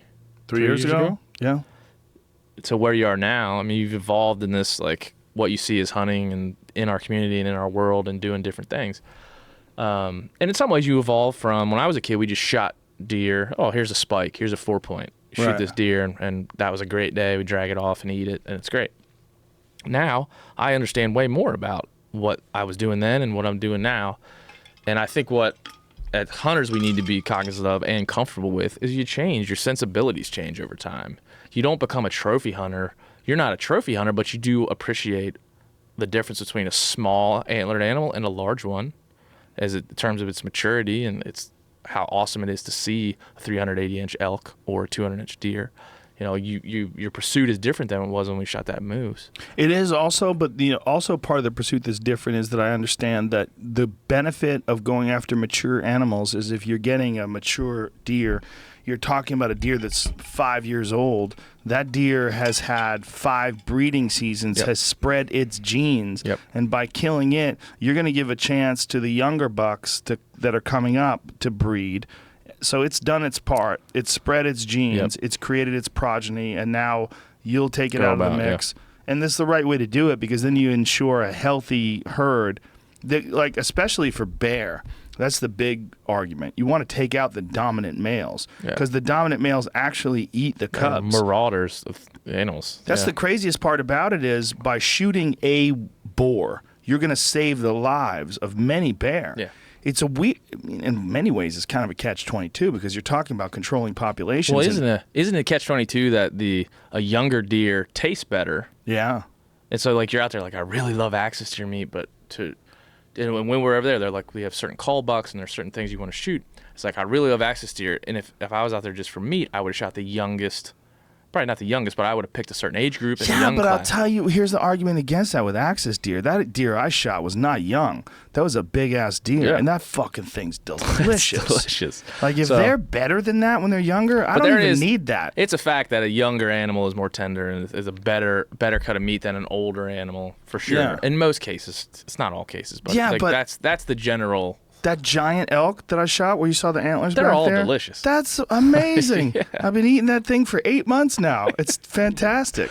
Yeah, I do the same thing. But Elk is great no matter what. Yeah. Even and a you're talking about 2 7-year-old animals. elk. Yeah, you're talking about 2 animals that it'd be hard to mess it up. Yeah. But in general, that's the fact of the argument. matter, right? See, and I so don't like that argument, though. You know why I don't like that argument? I don't mind chewy meat, and I like eating what I kill. Right. So, like, it feels good to me on top of it tasting good. Like, if I eat a deer that's a 6-year-old deer, there's 2 things going on there. One, there's a satisfaction that I know that a 6-year-old deer is very difficult to hunt. Yes. You know, so most of the places where you hunt, other people are hunting as well. A 6-year-old deer has seen people that are hunting deer, period. That's right. So that deer is going to be on point. That's a tough deer to kill. So by killing that deer, you get extra satisfaction. That's 1. And then on 2, you're eating this animal that you have this connection with. So it tastes good because of that. Yeah. And I like meat that tastes like meat. I don't want like filet mignon. You know, I like a deer steak. You know, like It's the best. a sirloin from a mule deer. I'd It's the prefer best. that. Well, I would say, like, if you took conservation and organic meat, right, and you said, I understand both those principles, I'm going hunting, everything's great. You're shooting that 6-year-old mule deer, right? If you remove conservation, you're probably not going to shoot that 6-year-old mule deer. Right. Because you're going to get a younger deer that's easier to kill, more tender, more delicious. You're going to shoot that and be done. Right. You know And so- Eduardo Garcia, the chef in Oh, yeah. Montana? Yeah. Yeah, awesome dude. He gets shit from other hunters because he'll shoot a spike on purpose. He's Yeah. like, look, I'm here for the meat, Yeah. guys. He goes, I'm grocery shopping. Yeah, that should be, in general, that should be okay. But there's principles that say, like, shooting the mature animal is more beneficial to the herd. Mm-hmm. So that's yet another complexity that we should all just say, like, man, this is here, and we Right. just got to continue to talk about it. That's important. I think the way you approach it is very important because you're entirely honest about the good and the bad and Yeah. the bear thing. You know, it's not the best meat. It's good meat. It's good, But it's I'm not as good like- as elk. Yeah, I'm not going to stand up and be like, hey, pussies, Yeah. eating a bear is the best thing ever. It's not. Some people love it though. I don't know if they're telling the truth. They're telling the truth, but it's just I would assure them if they would dabble in some other meats, they'll find one that's better. I'm pretty sure. Well, I guess it depends entirely about the way And they taste, preserve it's all it. it's Prepare it, rather. taste and whatever. But the thing about there's an argument for hunting bears is different than the argument for hunting any other animal because you do eat them and you need to kill them Yeah. because they don't have a natural predator. The problem with bears is like, especially like we true. went in Alberta, Yeah. Jesus Christ, they are everywhere. People that think there's a shortage of bears need to go to Alberta. There, people that want to have one of those experiences where you walk away from that and be like, "Did I just do that?" Yeah, are there 20 fucking bears hanging out over I was here? sitting there with Cam. Like, I wish we could get Cam. Call Cam. Cam, please text in. He's at work right now. Quit your job, Cam. Quit your job, Cam. Been telling you for years, quit your job. You're too cool to have a 9 to 5. It's He's got a 7 to 5. oh Lord. Takes 2 hours lunch to go work out and run the mountains. Well, that's Savagery. it is savagery. He does pretty good for having a 7 to 5. It's goddamn savage. I gotta get my ass together. He's a legit savage. I know. Well, Every time I'm complaining about anything, I think about Cam Haynes getting up at 4 o'clock in the morning to run. I'm like, shut you think about that like 198th mile. You're like, 205th. yeah. He's going to do 234 this summer. It only gets worse. My dad was an ultramarathon runner growing up, and it just Really? gets worse. It's like smoking crack. Oh, they just get deeper and More deeper into how crack, much more they can crack. endure. That's probably a terrible analogy, but it's, Dude, I'm scared of it because I keep running further and further distances. I'm like, what am I doing? And I'm doing it more and more often. what am I doing? You're feeling the runner's high. Well, it's a little bit of that, but it's also like I feel improvement, and I'm an improvement junkie. Yeah, Like I I know feel you that, on that. I can keep. I'm pushing further. I'm going further distances. I feel better when I hit the top of the hill. Yeah. Well, my dad, like when I was a kid, I remember my dad just being, a regular. He must have been mid 40s, maybe, late 40s, and he mowed. We had like a fairly small backyard, and he mowed a little circle, and he would go out after work in his jeans and his loafers and like jog around this circle. What? And it was very good. Like I remember looking out there being like, "What are you doing, man?" How big was the yard? It was like maybe an acre. I don't know. It wasn't very big. I mean, he was running like just little circles in this yard. Let me get to the end of the story. You'll get it eventually. But that was his way to run. Right. And so after a while, he started running. Got running shoes and started to get into the actual sport of running. And then it seems to me like 3 or 4 years later, he was like, I think I'm going to run this 50-mile race in the mountains of Maryland. JFK 50-miler.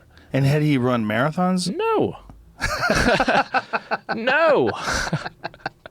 So a 50-mile race is like what? It was not like 6 hours, 7 hours if he you're used to in do really like good 8 shape? or 9 hours, I think. 8 or 9, I think, when he Okay. started. Or maybe 10. I think 12 is like the cutoff. Isn't when it they would- interesting? Like 8 hours for 50, but for 100, it's 24. Of course it is. 'Cause it's like, listen, bitch. 75 down, miles bitch. in. Fuck this. But my dad used to run. He used to run in places. It was like the JFK 50 milers up over this mountain. It's not like, I remember he used to tell me stories of like people falling and like busting themselves all up on these rocky cliff trails. And he would come in, and this is gonna make my dad sound weird. He's not. He's awesome. But he would like save his toenails. All his toenails would fall off during the race, and he would like save them, put them in a little jar. Oh, It was, God. like memories. Does he save his boogers, too? No, just toenails. And it was almost like this like, I can take that, man. Right. I can take Yeah. this thing. And then ran 50, and then I think one time he ran 100, and then he ran the entire C&O Canal one time, 183 miles. And I was like, I think I was in maybe a senior in high school, and I had to drive to the checkpoints and like give him food and stuff. follow So him he along. never started until he was in his 40s? This guy, maybe 50s. It was 40s, probably, I would say. Yeah, late So 40s. what did he does he still do it? How old is he now? He would still do it if his knees would allow him to. He's mid 60s now, 65. His knees are fucked up. But he'll still bike, and he hikes all the time now. So he still has that like need to push. And like when he gets around one of his buddies in particular that they ran together, they're like old army buddies and talking about this like experience that they shared together. Like, remember that one time on mile 94 when you trip and fell, and it's just like they're telling old war stories. It's like that's this visceral thing that they share. It's really cool. Like he did it past. I mean, maybe it's a midlife crisis, man. I don't know, but Yeah. he wasn't predisposed to run 100 miles until he decided that he wanted to. Yeah. It's weird, right? That compulsion is a very odd one. That the need for suffering. Like Cam's got it bad. It becomes a thing. Yeah, he's got it bad in a weird I way. remember my dad, like, he got a knee surgery, and then like What kind? It was ACL, I think it was, or it was the scope of his knee. He had knee surgery. Scope. Scope's an easy one. They cut his knee open. Right. I can't remember what. I don't want to say the wrong one, but he had knee surgery, and they were like, give it 4 or 5 days before you're up and moving around. And he was like jogging around the backyard on day 2, limping Really? around. You could just tell he was in pain. Oh, that must have been meniscus. Yeah, something like that, some tendon of some sort. But it was just like you could just see this dude is if he can't do this, man, it's not good for his psyche. You know, if he can do it, he's a happy guy. Well, there's something that happens to you when you push yourself like that, where it makes regular life easier, and that's part of the addiction. That's real. When I went to Nepal, man, that's exactly. I came back, I was like, I brought back a sheep, I killed and all that stuff, but the perspective was what was it was real. When you were telling me how you were hallucinating when you saw a baby, I did. Tell me about that. Right. So, how high were you? We'll have to start. We were like 13,000 maybe, 13 or 13,500. 13,000 feet above sea level. Yep. Which gets sketchy as fuck. It's sketchy. It's not something to mess around with, I found. Yeah. Especially on this trip. So we're hunting blue sheep in Nepal. Blue sheep. Blue sheep. What does that look like? Look it up. Look it up. cool Looks kind looking? of like an Aldad. It's got these like. Oh, wow. It's got really, really, you can really see their annuli, like the age rings in their horns. Mm-hmm. They go straight out. They're short and stocky. It'd be cool to look at them. They're a cool animal. And it's one of those things where we went to hunt them, and I didn't really have much of an idea what blue sheep was until we started getting into the thing. There's one. Oh, wow. A baral is what they call them over there. Wow, what a cool looking animal. Yeah. Yeah, mine wasn't quite that big. And that one looks like it might be at a farm. But, Because it's mowed grass. yeah, maybe. But don't the goats mow the grass? That looks like more. I saw a very disturbing video of a goat eating a whole bucket of chicks. Of What? little baby chickens.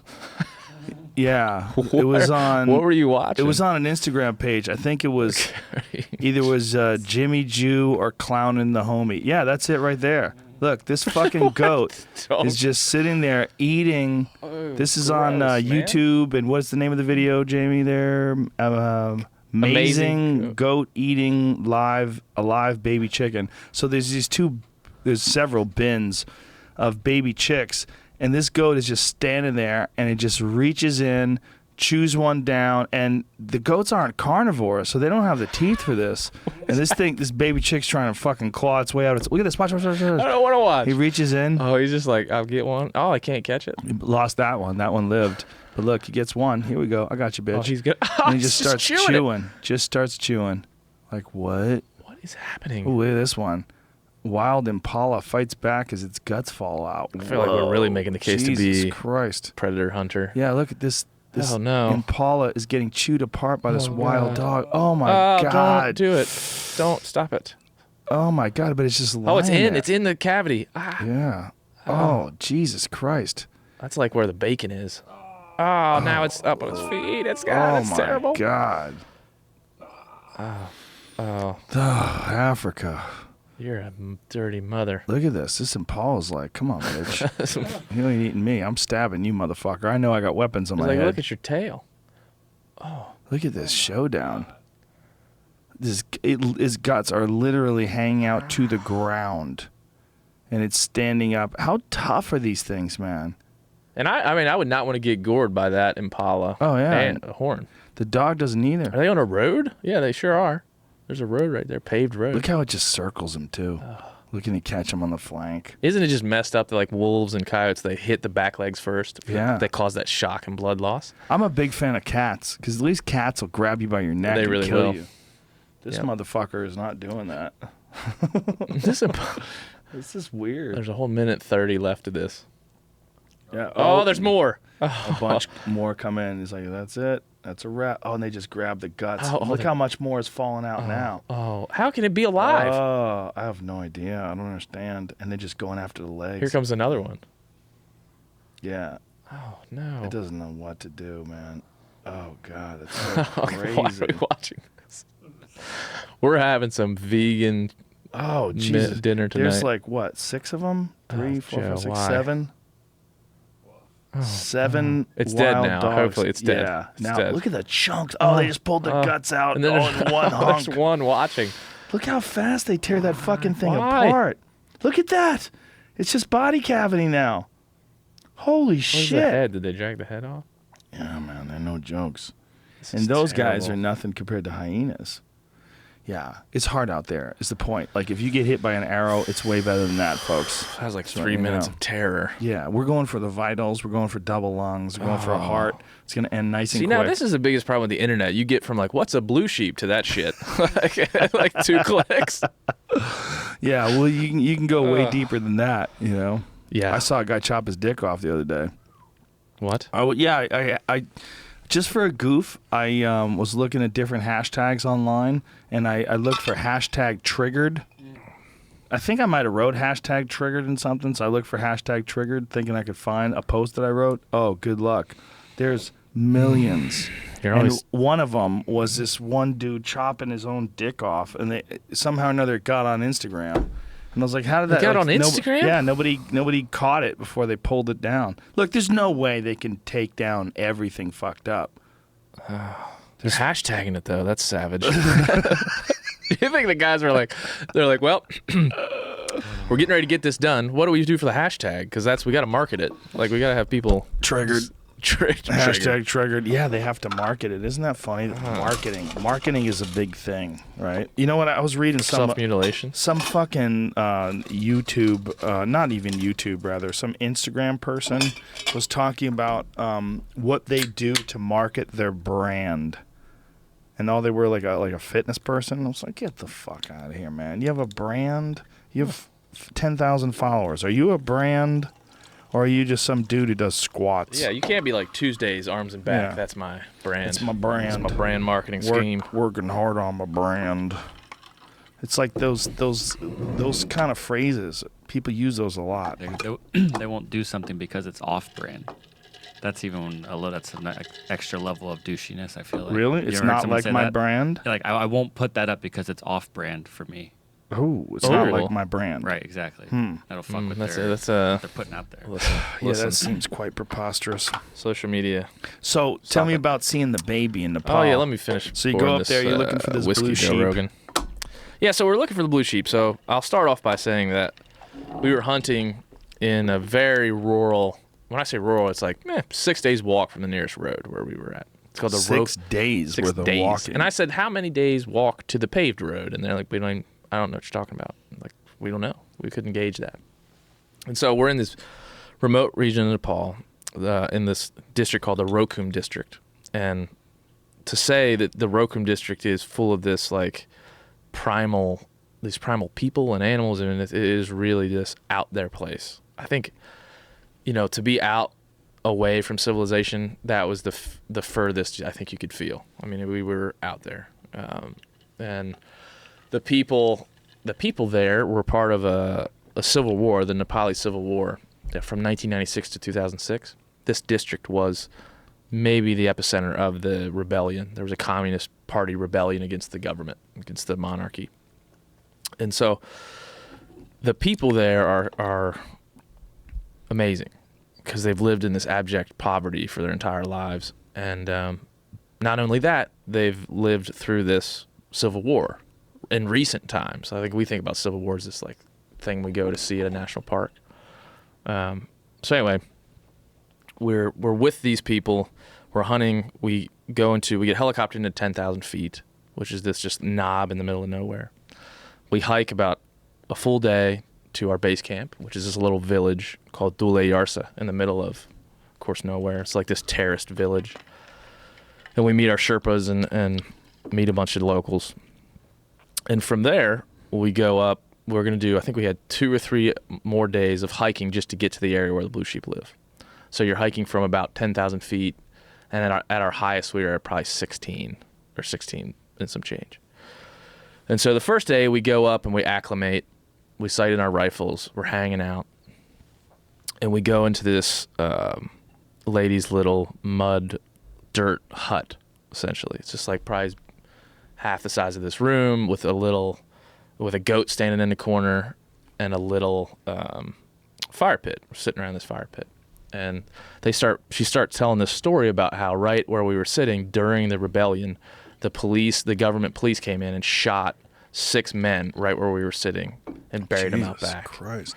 And this lady must be in her mid-50s, and she looked like she was 80. I mean, she's just like this. It was this transformative thing for me, sitting there listening to this being translated. Like, holy crap, where are we? And in the midst of that story they were passing around, they had made this moonshine, which they called Roxy. It's just like made in a ceramic thing outside of where we were at. And so we were all just drinking it. I wasn't thinking much about drinking it. And then we had one more day before we left. The next day, everybody was sick but me. I'm talking shit your pants, puke out the tent. We had 2 or 3 people shit their pants the next day. Like, it was the Kathmandu flu. Like, everybody that wasn't native to that area got sick. I didn't on the first day. So everybody recovers. The next day we're going up the mountain. We're going up. We had probably climbed about 2,000 feet. We go over this pass, and I'm feeling good. I feel like everybody else was probably feeling pretty crappy. And we're going down this ravine in this river valley to go. We're on these like 2 or 3 foot wide goat trails probably. It's like if you go to the right, you're dead. If you step 2 feet to the right, you're gonna die. You're dead. You fall off and you're dead. We've got 24 Sherpas and porters. We've got 3 or 4 mules with all our camp gear going up this mountain in a string of people, probably 30 people long. I'm generally in the middle, and we stop at some point after we had crested this high point, and we're going down. And I remember feeling pretty good. I got my trekking poles. I'm going. It's warm outside, and I'm going. I'm like enjoying the view and looking around, just thinking, oh my God. And then I remember pretty quickly laying in the snow. Like, oh, I'm laying in the snow. That's cool. Like, well, I had no recollection how I got there or what was happening. So you're hiking, and then you laying. wake up. I was laying. I don't know that I lost consciousness, but I just didn't. I don't think in my mind I understood what was going on. Like, I kind of maybe stumbled back against this rock wall and then just slumped down in the snow. I don't think anybody saw it. And so I kind of stood up and I'm like, you're okay. You're good. You fell down, whatever. Maybe you're getting a little weird. And I keep going. And we had a little problem with the mules. These mules, we were going over this snow pass, and the mules couldn't get through it. So they had to turn these mules around and send them back. They couldn't get through it because the snow was too Yeah, deep? I got videos of snow's too deep, and you're talking a trail half as wide as this table, maybe. Whoa. And they're trying to get these, and you're 1,000 feet down to the river. Whoa. Yeah. And so we all stop a second time to let these mules go back by, and like I had to hang onto a bush on the side of the trail as they went by. And I got back up on the trail. You're hanging onto a bush for dear life. Well, I mean, you had footing. But we had filmmakers with us that were doing all kinds of crazy shit, like hanging off cliffs and doing stuff I wouldn't do. To make video? Yeah, to make film. Yeah, Dedicated. they were. And so we stopped. We start going again. Most everybody gets out in front of me. I'm slowing up and I'm feeling dizzy. And I'm like, man, okay, maybe I just stood up too fast. Probably didn't eat enough today. We're going. And at some point, I just like, it snapped in the room. It was just like whoosh, spinning like crazy. And I was thinking, and I knew about altitude sickness, and I knew that I live in a place that's basically sea level, and I was at a place that was 13,000 feet, and I've never done that before. And Did you prepare for it at all? you sure can. I mean, there's not really any. I trained. I did for about. We didn't really know we were going to go until later, so I trained for about a month and a half.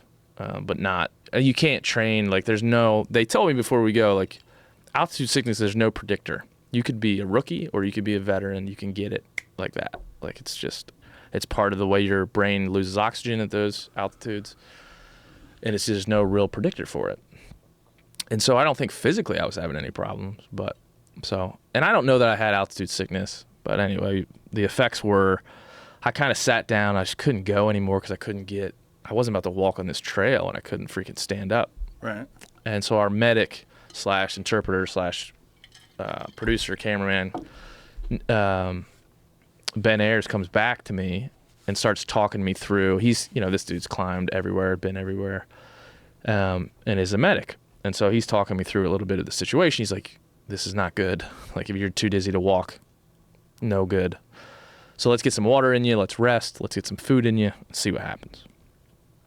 Meanwhile, up the valley go the rest of the crew to the next camp. So him and I spent like 20 minutes just going really slow, and I just couldn't do it. I was like, I can't stand up, dude. I can't get my head to get back on my shoulders. And so we sit down, and we're sitting there, and I look across this little bowl in this valley, and I see this wolf. I'm like, oh, cool, man. That's a wolf. Get my binos out. I'm looking. I can't find it. Put them back. Look over. I was like, Ben, there's a wolf over there. And I think I see it. It's like it's laying down. He goes, shit. I'm like, crap. There's no wolves here, man. I was like, oh. There's no wolves in all of Nepal? Oh, he's like, you're not going to see a wolf here. Basically, They don't exist there. They don't exist where we were in that district, in the hunting area where we were. He's like, that's not, nope. So you were hallucinating. I was hallucinating, but it was not one of those like you see it and then you shake your head and it's gone. It was like looking at it, and it was just this like what could have been a stump, but in my mind it was a freaking wolf. And I was losing my shit a little bit at that point. I'm like, this is not good. And so then I'm sure in his mind he's thinking Diamox is a pill you can take to help with altitude sickness, and he's thinking about, okay, are we helicoptering this guy out of here on day 2? What are we going to do? Because it's not pulmonary edema, cerebral edema. That's nothing to mess around with. And it was only day 2. It was day 2 of the actual trip. We were 4 or 5 days into being in Nepal, but day 2 of the trek in. And so we sat there for a while, and I just looking, and I remember just looking after like 10 minutes and still it being there. And I'm like, fuck, this is not good. And so we get up to go, and I'm like, I can do it, man. I'm going to do it because I don't want to leave. I want to hunt. And we get going a little further down this trail. And at this point, I'm trying to like find some levity in the situation, joking with him. He's joking with me. We're just like trying to be normal. And when I know that my head's not normal, we're going real slow. And I look on this like side hill of this trail, and there's a fucking baby. And I thought, come on, baby. Like, I didn't say anything to Ben. Was it naked? I feel like it was a really big naked baby. It might have had a diaper on. Like how big? Like as big as me? I mean, like, it's like 3 feet tall. I don't know, Joe. This is some dark shit we're getting into. It was an unusually sized. It was like a baby that, if you saw it on the street, you'd be like, whoa. What a whopper. That's a serious baby. Science should be studying this baby. Fuck, how did it get that big? So this baby's just on the side of the road. And so I'm thinking, like, I'm not saying nothing to Ben because this baby is like my ticket at home. Like this baby, if I'd be like, hey Ben, there's a baby right there. He'd be like, cue the chopper. Right. See you, buddy. Right. You can't make it. And this baby, it wasn't like the wolf. It wasn't like I saw it and I stared at it. Like I saw it and then I looked back and it was there and I looked back and it wasn't there. So I kept going. I'm like, you know what, baby? If you're really there, fuck you. You shouldn't be up here anyways. It's not my fault. Like, wow, you got harsh? Yeah, I got harsh with it. And I With thought, a fake baby? With a fake baby. I'm like, I'm just going, man. I'm not, whatever, baby. Stay there. Wow. So I didn't say anything to Ben about the baby, like right off, and we're getting going, and eventually I just kind of collapsed, and I'm like, look, man, I was talking positively, and I wasn't hallucinating any more than the baby and the wolf, which is enough. And we get going down this ravine, and the camp, you can start to see guys putting camp together. And essentially he's like, just give me your pack, give me your trekking poles, give me everything. And he held my shoulders and just kind of one step. Wow. For a solid hour and a half or so until we got to camp. Wow. A lot of breaks, a lot of just him and I talking about, well, here's the scenarios. Is this really, is it acute mountain sickness or are you, what's going on? Did you get sick like the other people got sick? Yes. So that happened the next fucking day. So that night and the next day. Do you think it was because of drinking that moonshine? I think we got sick because of the moonshine. It could have been water in Kathmandu. It could have been anything. How are they making that moonshine? I have a picture of it. I show you, like, it looked like in this big ceramic thing. Probably like, spitting in it. Yeah, the goat was walking over there licking out of it, Ooh. But we all did it. Everybody in there got some level of sickness that wasn't used to that area. Wasn't used to being in Nepal and eating the food and drinking the moonshine and all that. So who knows if it was the moonshine? That was my guess. Could have been anything. So we finally make it to camp, and we're doing a film. So they're filming me while I'm all messed up, and I was kind of out of it. I mean, we're coming down this switchback trail to go into camp, and I remember much like when I fell, I was like, I'm aware that my feet are hitting the ground and these trekking poles are hitting the ground, and like I'm aware that I'm doing this, but I feel like I can't control it. I feel like I could be floating through the air just as well as walking. It was a weird, like, head detached from body feeling. Wow. It was gnarly. And at the end of the day, I think what they thought was like, it was this sickness that everybody else got coming on at the same time as altitude, and it was just my body was just fucking fighting this battle against itself. So we got back to camp. I think I just kind of sat in a chair for a while and said a lot of weird stuff, and they filmed me. What did you say? I think I said, like, at one point, I think I said, what's the name of this mountain? Because you got to know the name of what's going to kill you, or some weird, like, dark. Whoa. Like, this mountain's out to get us, Joe. Were you thinking about your family? Yeah. Hell yeah. Right? That's the first thing you think about when you're in a bad situation in the woods. Like, why did I come here? Why do I have to be this adventuring asshole? And yes, that 100%. Right? I think I was more focused on levity and more focused on, like, making jokes and, like, making it seem okay. Right. Because that's the only way that my mind could wrap itself around, like, oh, hey, you dumbass, you trained for a month, you went to Nepal, what are you doing? You're an idiot. Right. Like, you got a kid, you live in Texas, this is not it. Like, what the fuck? What the fuck are you doing? This is your brain and body telling you, like, dummy, don't do this. Right. But at the same time, I'm like, I'm here. It's amazing. These people, this place, the feeling, the spirit, like, you got to get through it. Like, if there was anything to get through, then it would be this. Like, right. And so I got hardened to that fact, and I think, eventually I had some water and I went to sleep, and I woke up in the middle of the night, and Ben, the medic, was in the tent clutching his little medical bag, sleeping in there with me. So I feel like that's serious. And I think they had a discussion while I was sleeping about, does he wake up in a helicopter? Does he wake up going back to Kathmandu? Which was probably the right conversation to have. It's a Bob Seger song. Waking up in Kathmandu. Going to Kathmandu. That's a good song. That's really, really where I'm going to. A baby and a wolf. I know. Did you tell anybody about the baby? Or yeah, only about they the knew wolf? about the baby eventually. Eventually. But right at the moment that the baby was there, I'm like, listen, baby. Wow. Let's make a pact. I'm gonna keep you under wraps for a while. So you're basically like tripping balls. Yeah, I don't know the science of it. Somebody smarter than me could tell you, like, what actually was going on, whether I was just a pussy or there was some actual, like, scientific stuff going down. I gotta spark a joint since it's illegal and it's legal here in California. God. This is just hitting me hard. Keep going. I'll keep going while you're doing that. So the next day, there's more to the story to tell. There's probably so much to tell. But the next day, we get up, and I'm feeling okay. Feeling pretty weak. It's like, this is not, I'm still not. Food poisoning week? Yeah. Like that weird thing where you feel like you can't really make a fist? Yeah, like achy. Yeah. Kind of. So we did a little bit of filming in the morning, and it was like, hey, O'Brien, can you make it up for this acclimation hike, right? Can you go up this hill right here? What it is? Good. Can you make it up this hill right here? If you can, we'll let you keep going, kind of deal. So they give you a test. Yeah, I could test you, O'Brien. And so I get up there. I go with one of the guides, Raju, and then we get up. We start hiking. We get up over this rise. I'm feeling pretty good. I'm like, shit, okay, that was a bad moment in time. I'm going. But we're back. Sheep, come on, sheep, let's do it. And we're going. I think we probably had a 5 or 6 hour hike into the next camp. We started getting into sheep country at that time. And we're hiking. And I'm feeling pretty good. And we get to a spot where our main guide, Mon, had spotted some sheep. And so we get to where he had spotted some sheep. And I'm feeling tired. I'm like, we're going up as we go. So we may be there 14,000 feet or 13,500 at that point. And we sit down, and he's glassing these sheep. And I remember glassing them and like, oh, okay. They're like so far up, you can't imagine going that far to get them. And then my stomach just like, oh no, oh God. My stomach is completely screwed. Does your butt start going? You get that muscle, that butt muscle. Or You know that butt muscle, like when you're holding a weight that you're going to drop? Yeah.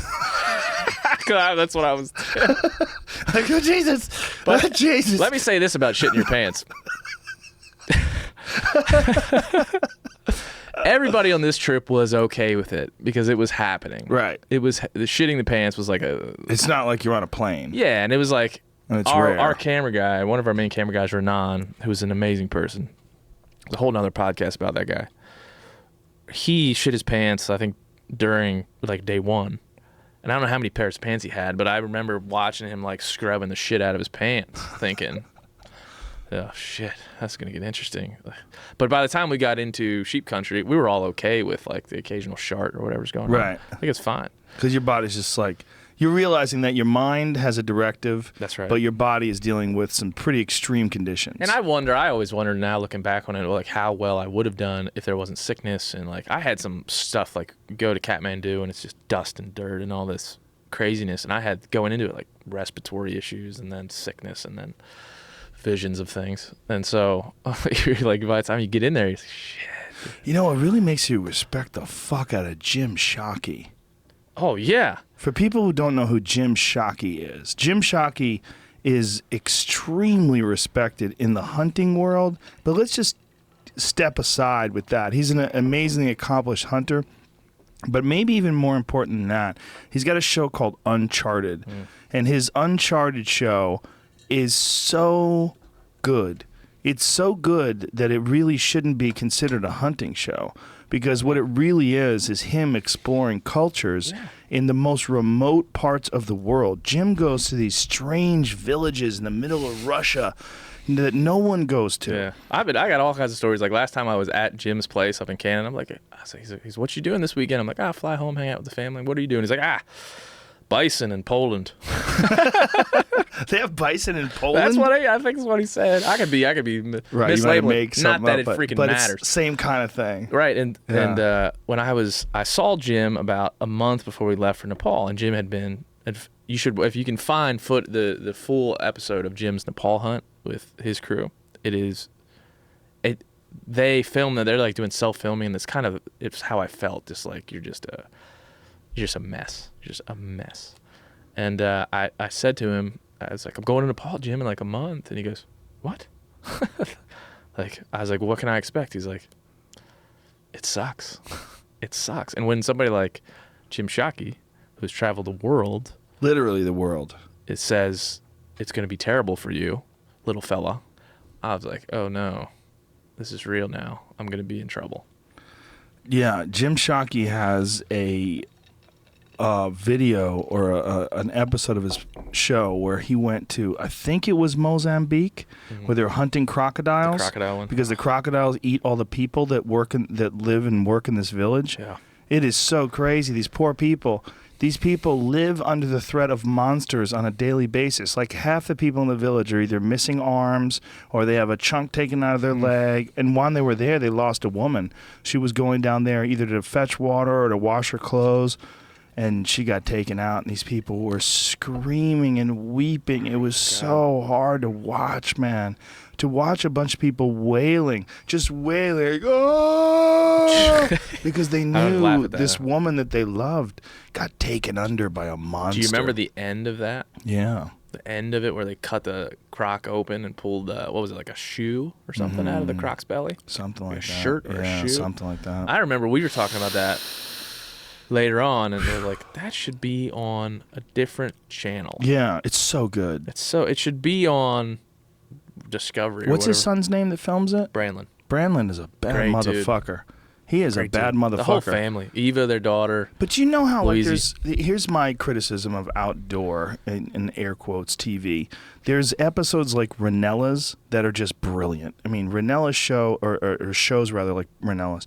Ranella's show is just a brilliant show. I mean, it easily could be on any other network. It's shot by 0.0, the same people that shoot Anthony Bourdain's show, the same people that shoot a ton of Emmy award-winning shows. It's a brilliant show. And then you got these things that look like they shoot them with trail cams, a bunch of dipshits. They're all, the Lord blessed me when this bull came over the ridge. You're like, okay. They just think there's a rampant anti-intellectualism, like an embraced sort of like fake simplicity to it. Yeah, And there's like heartland pandering that goes on all the time. It's pandering. Right? Pandering's a good way to look. Yeah. But then you've got Jim Shockey, who has this like legitimate appreciation for these cultures that he visits all over the world. I mean, he goes to these incredibly remote places and communicates with these tribes people that live in the jungle or in the mountains or wherever it is. And you could tell that this is a guy, Jim is like, what is he, like probably 60 or so? He's getting up there, yeah. And he realizes that he's lived a long life. He's experienced a lot of wild and amazing things. And now at this point in life, what he really desires are extreme experiences of a human kind and also of a wild kind, like in nature. Well, and there's like a different level to him. Yeah. The outdoor TV thing is funny just because like I do appreciate and have friends that are like fall into that, Bubba zone. Yeah. And I appreciate what they do. And like it's not for me. I don't watch it and I'm a fan of it, but I appreciate other Bubbas like it, and it's a thing. Like it's hunting. Right. But I will agree with you. He's on another level. There's just a different level. You could watch Ranella's Coos Deer episode where he just kind of like the whole theme is like sitting in silence. And like if you're looking for the right, talking about his dad, and talking about growing up, and there's no music. And it's just this. It's one of the most brilliant episodes. Oh, it's wonderful. And so you could watch something like that, and then every once in a while you'll see one where you're like, "What the fuck's going on here?" And it's like there's such a juxtaposition between what Steve and Jim and some of these other like Heartland Bowhunter, these guys are able to like even cinematically produce. Yeah, Heartland Bowhunter, they do a really good job with their editing and their footage, and they do a really good job. And Remy, like Solo Hunters, are really great. Tim Burnett, Tim Burnett. And so like there is this really good, and like I don't know if they're pulling up the ones that aren't so good or they're being brought down. I'm not sure. I don't think it's either or. Yeah. What another one of my favorite is Western Hunter. Yeah, that's an amazing show. And Nate Simmons is fucking so good on that. And I would say as a hunter, it's hard. Like if you really all you care about is hunting, you just want to read. There's a lot of bad information. There's a lot of on television. You mean television and but then you got like Western Hunter, which is a lot of really good information. It's public land, and what he does is go deep into the backcountry, hiking, sets up camp, and does it the hard way. Yeah. That's the real hard way. There's a lot of man, it's hard to tell people to tune into a show if they've never had any appreciation whatsoever for hunting. Like, it'd be hard. Yeah. What show do you tune into? It would be either there's three. I feel like Western Hunter. There's a few like Into the Backcountry is really good too. Yep. But Meat Eater is probably the one I would send them to. I'd be like I the would send 'em to narration that you're going to get and the intellectual understanding of like how to present these subjects and how to.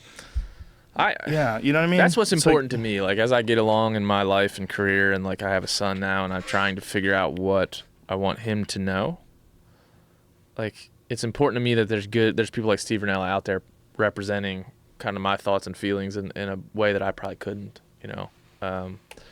So I don't want to struggle. I don't want to struggle with that. I don't want to like if he says, "Hey, Dad, let's watch an outdoor channel." I don't want to be like, "Oh, I don't know, man." Yeah. Like, so I do appreciate Steve for what he does, and there's a bunch of them that are really good.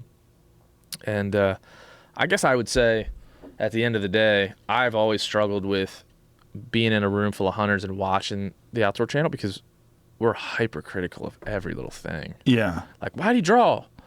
Why isn't he drawing? Well, there's that, but that's that's different to me. You don't think that flows into the actual, like, the quality of the content and how you No, enjoy it? because I feel like if I'm watching Nate Simmons or Steve Rinella or Remy Warren or any of those guys, I don't think anybody should be second guessing what those guys do in the field, because you have a level of proficiency. Right. To me, that's like the layman watching a UFC fight and go, "Why didn't Connor punch him there?" You know, like, listen, bitch, are you fucking crazy? You don't think he knows when to punch and when not to punch? Like, this is a stupid way of looking at things. So if you would compare UFC to hunting television, there is no meter for how you get on hunting television. You have money and you buy airtime, you're there. You know, right, there's no qualifier. Well, explain that, because most people have no idea. So on the outdoor channel and sports channel. So like if you want to put a show on Comedy Central, you have to make a deal with Comedy Central. They got to be like, oh, this is good. For real producers, for real writers. You have to package it. They're going to invest in it. It's a big deal. Yep. They're going to launch it right after Tosh.0 on, whatever. And they're going to be invested in it too. Yes. They're like, if this does good, we do good. Everybody can buy it. Yes. And the cable channels that are outdoor and sportsman's channel, the business model is not that. You pay the network for the airtime essentially. Right. And you deliver them content. They have very little oversight over what you deliver them. There's rules, how many times you can show a kill shot. There's what? They have rules? Yeah. Oh, there's rules. What? Yeah. Hold on. They have rules on how many times you can show a kill shot? I'm fairly sure. So you can't like shoot a deer 2 minutes into the episode and just for 30 more minutes. Just watch close up on the deer's eyes as the arrow goes to its body. Close up on the arrow as it's it a good hits thing the we rib brought that cage. red camera, Jed. All death metal and deers dying, feet up in the air, kicking. Chicken or the egg. There could be a show like that. I mean, there's a lot of nutty fucking shows. There's a few that are like kind of metal inspired, like Fear No Evil. But so there are, oh God, right? There are like, I'm trying to be diplomatic here, Rogan. There are some really good shows, but you pay, and there's some shows that are owned by the network. But that is the minority. The majority of shows are people who are paying for airtime, and then companies come in and sponsor their show and pay that. For their Isn't that weird though, that a network on actual regular direct TV, like you can get to a channel 605, 606, 604. That's what's interesting? The hunting channels, which are like, I would say overwhelmingly Christian, like in terms of viewership and in terms of like the people that are on the show, are literally 2 or 3 channels away from black dicks and white chicks on DirecTV. The porn channels are like 596, 597, and then you go 604. It's Listen, like, man, hey y'all, we're out here representing God's great earth and the beauty and the bounty of Jesus Christ out here in the forest. Like, well, you're always 2 clicks away from something terrible. Black poles and white holes. Next on DirecTV. Click, click, click. Yeah. Jesus has blessed me with this turkey. We were 2 clicks away from Longer Geyer and freaking hyena massacre. That's like true. You're always 2 clicks away. But that's the internet. This is television. Like, that's true.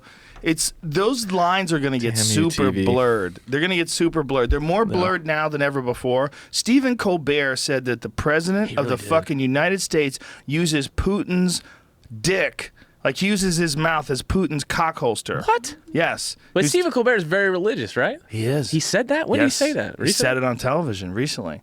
Yeah, his On idea. his show? Yeah, his idea was he was gonna. This is the inside story. He was baiting Trump to respond to him, and finally, after he said that, Trump did respond, called him second rate, not funny, all these things, ratings dying, ratings bad, all this stuff, and then Colbert gets on TV and he goes, "Mr. Trump, out of all the things that I know you don't understand, the one thing I thought you did understand was show business." Oh, he's trolling He's like, him. "You responded to me. That means I win." And then He trolled the president of the United States. he did. He trolled the The president. fact that the president is trollable is an issue. He's trolling as Yeah. well as being trollable. Yeah, that's like true. Joe Scarborough and his fiance. Do you know that whole story where the president I must be tweeted out of these that the conversations. woman came to Mar-a-Lago, but she had facelift surgery and she was bleeding very badly, and he did not hang out with them. He tweeted that Am I last week. I got to get back on Twitter. It's so bad that Scarborough left the Republican Party. What is happening in the world? Scarborough's like, look, if you guys are going to support this, he goes, I'm not a Republican anymore. He goes, I'm going independent. He goes, I still have Republican values. I still belong to the GOP, economically and but socially. I'm not going to do this. We live in strange times. The strangest. The strangest of The times, Joe strangest. Rogan. That's why my tour is called Strange Times. Go to joerogan.net/tour. See you in Utah this weekend. We'll be Oh, there. you're going to be there. I'll be there. Yeah, we're going to be there for it's total coincidence. My wife doesn't believe it, but the total archery challenge is actually there at the same time. All hunting is total coincidence. Total coincidence. Joe's wife. I can't believe this, baby. Can't it's believe amazing. I'm doing a show believe in I the have to go. wilds of New Mexico in September. I always wanted to visit this Native American reservation, and it turns out that they invited me to hunt bison there. I mean, I don't want to go, But I don't want to. there's 75 people coming to the show. I don't want to be disrespectful. Well, strange times it is. I must not like I do every once in a while flick on CNN or something, but I'm not one of those people. I've seen people in my life that get so wrapped up in that stuff that it becomes their reality. I've never been affected by anything Donald Trump has done in my daily life. The healthcare thing is a different deal, but I think in my daily life there's few things that directly affect me other than something that seems existential, other than the environment and freaking healthcare. Right, but that doesn't even affect you where you feel it. That's You what don't part of the feel it if problem you is. ignore it. That's part of the problem is that we don't, like, on a day-to-day basis, it doesn't touch your skin. Yep. It doesn't make your nerve endings respond. So you can choose. There's a choice, right, man? You can choose to not. You can choose to create some sort of bubble for that news and politics, and let only what's important in. That's kind of Yeah. what I try to do. I don't know Yeah. if I'm always doing it, but I don't just turn it on and sit there and watch CNN and think, Russia.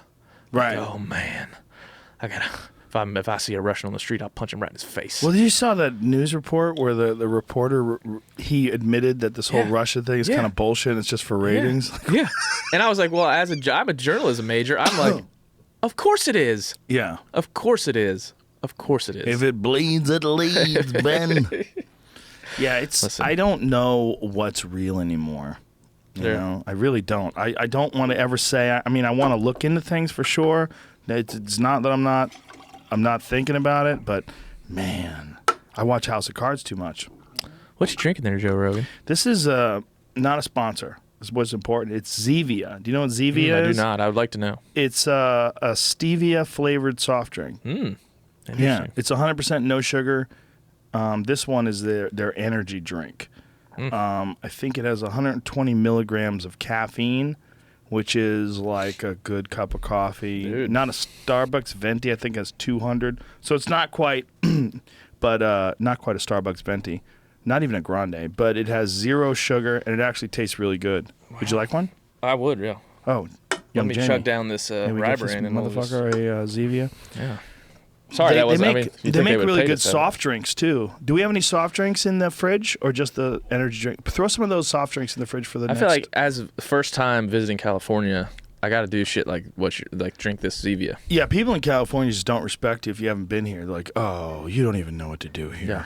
You don't I've been to even your know- you many don't great belong airports, here." but never like this morning. I went out and got like a parfait. Yes. With granola. Yeah, there was some granola in there, and then I went to the pool a little bit and did some emails. Nice. and drank sparkling water. Did you see any hoes? They were in different areas. You gotta travel. If you're gonna travel, next time you gotta land in Beverly Hills, or at least go to a hotel in Beverly Hills. Well, we have the rest of today. Like we can. Yeah. I really need to see like the Comedy Store. I poke my head in there. Damn it! I can't go there tonight though. Oh. Unfortunately. I'll come back. Yeah, we would have been. Are those cold or no? These are cold. Oh, they are. It looks like the old beautiful. grape soda. So it is grape soda, but it's 0 sugar. Try one of those. Let's go on It's that good. deal. They're delicious. And by the way, not a sponsor. I was gonna say. Man, I get in trouble all the time for shit. They're not in trouble, but people accuse me. Send me one they of do. those bitches. They always think that for whatever reason I'm getting paid for stuff. People got mad at me about that YETI thing that I did. Which, by the way, my friend Ben works for YETI. I'm going to be honest here. This is a YETI Rambler. He'll send me like some YETI things. But I bought YETI shit before he even worked for YETI, and I was telling people how amazing YETI is. You made that very clear to me too. I was like, man, I work for YETI now. You know, you need a cooler or something. Like, fuck Yetis, bro. I already had 2 Yeah, YETIs, like, big back ass off. ones. Yeah. Back off, O'Brien. I already got Yetis. They're the best. I can't. If you've never had one and people go, oh, they're so fucking expensive. You're right. You're right. You don't have to have one. But I'm telling you, if you have the money and you want a crazy fucking cooler, they are the shit. This is very good. How do you feel about the ones that there's one that that totally copied YETI, like in there's every many. way. Many. But I mean, they copied the way It's very flattering. the logo is, and someone was saying, "Hey man, this one is like half the price and it does just as good." I'm like, Right. okay. And then there was like this battle after I posted that in the comment section of Instagram where people are like, they're copycats.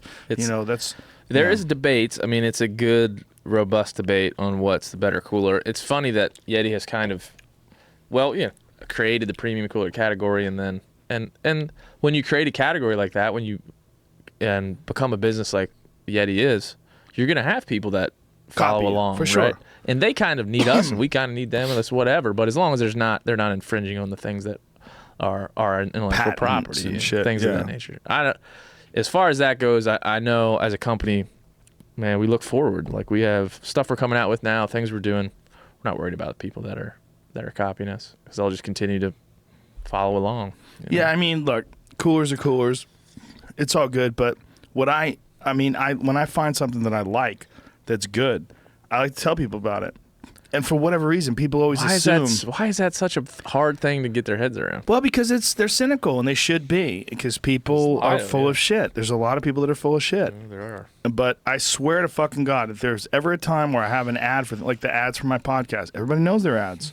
People pay for those ads. That's what when we were talking about it, that was my argument. I'm like, people pay for ads, and Joe reads the ad. He never just like throws in during a podcast like, let me just pull out this. No. Doesn't happen, and that's If why I people talk listen. like Zevia, I have 0. I bought this. I ran out. Purchased this. I ordered these all on Amazon.com. and I've I never paid had for it. them. It's very delicious. Yeah, they're fucking great. I drink this shit all the time. You know why? good for you. Because it tastes good, and it doesn't have any bullshit in it. Like, this is all just 0 calories, 0 sugar. You know, I mean, it's grape soda, but it's clear because they don't have any. Look, see, it's grape, but look, clear. It looks like crap. fucking water. It's like the Zima, right? Yeah, it's great. I used to love Zima. It's not a Zevia ad. I don't have any nothing to do with that company. They're not a good. sponsor. But isn't that the whole world? Like facts are, people assign their motives to facts and like everything. Right. I could say I work for YETI. I could say YETI's a great cooler. It's the best I've ever used. I use them all the time, more than any normal person. 'Cause it's my job. And I found it to be. I'm proud to work for the company because it's something I can stand behind. I've still had people be like, whatever, man. Right, you're just shilling for your company, bro. I'm like, dude, But, I was. isn't it smart though that people are that cynical? I mean, look. But here's a perfect example. I rant and rave about the glory of a 1965 Corvette. I don't work for 1965 Corvettes. Okay, Nope. It's just like there's a reality about certain things that are awesome that people have created that I celebrate. And I don't say I'm not going to talk about Zevia because they're not a sponsor, or I'm not going to talk about YETI because they're not a sponsor. It's interesting to me. It's all interesting. I like when people get it right. Well, and you have this podcast where you're closing on 1,000 episodes, and if you remove like all consumer products from the conversation, it would suck. It wouldn't And the suck, problem but it is would be- people boil down innovation to a consumer product. They boil it down to a material possession that somebody has to purchase. Right. I'm not looking at it that way. I'm being honest. When I'm looking at something that someone creates, some new innovation, I'm looking at like, oh, look what they did. Oh yeah. I wish, I say like, I nailed wish it. I could have figured that out. Like, what is it? I don't even think that because Hey. I'm not an inventor, but I do get excited about cool shit. On the archery side of things, Bluetooth I heard knock. about that. Is that real? See that link I sent you? That is real. It's real. What's it called? What's the name of the company? Breadcrumb Tech. Bluetooth knocks. The problem is, I'm shooting 86 pounds. Son. You're I'm too blowing, strong I'm for blowing that shit. right through Look, animals. man, listen. There's not going to be any knocks poking out where you can track those things. I've had a lot of people tell, through me to tell you just dial it down a little bit, Do Joe. Do they? Yeah, a little bit. For real? Yeah, for real. I've had a couple people say, like, Joe, you can't be promoting shooting that much poundage. I just want you motherfuckers to check out the gun show. My arrows go this way. And this way. I don't understand why people don't. It doesn't factor into their mind that some people are stronger than them. It's true. Like if you pull 60 pounds, I don't feel bad. I'm not upset at you. Look at these things. Look.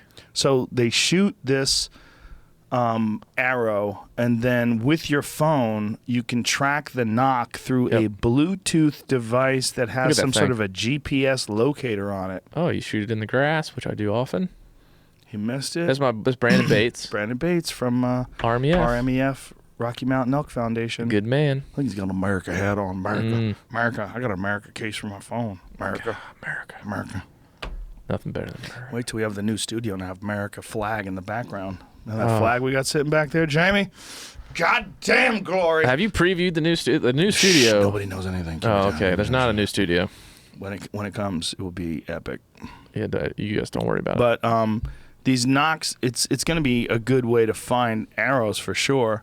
But what's interesting is it'll be a good way to track animals. Mm-hmm. If you shoot an animal, like a lot of times people will shoot an animal and the animal runs and it's in thick cover and you can't find it. Right. It's dead. It died quick. Like an animal can run 200 yards inside of a few seconds and die immediately, and you might never find it. So if you shoot exactly where you aim and you put a hole in each of its lungs, yeah, with a 2-inch diameter rage broadhead or 1 1/4, whatever it is, it can run 100 yards. 150 perfect yards. example is that place we were at in Texas. Oh yeah, yeah. This place had these scrub oaks that were 6 feet tall and you could not get into. Yeah. And the animals, you would shoot one. The guys were talking to us about pigs. Like, yeah, we had a pig contest. We shot 3, lost 2. Yeah. Like, what? What's wrong with you?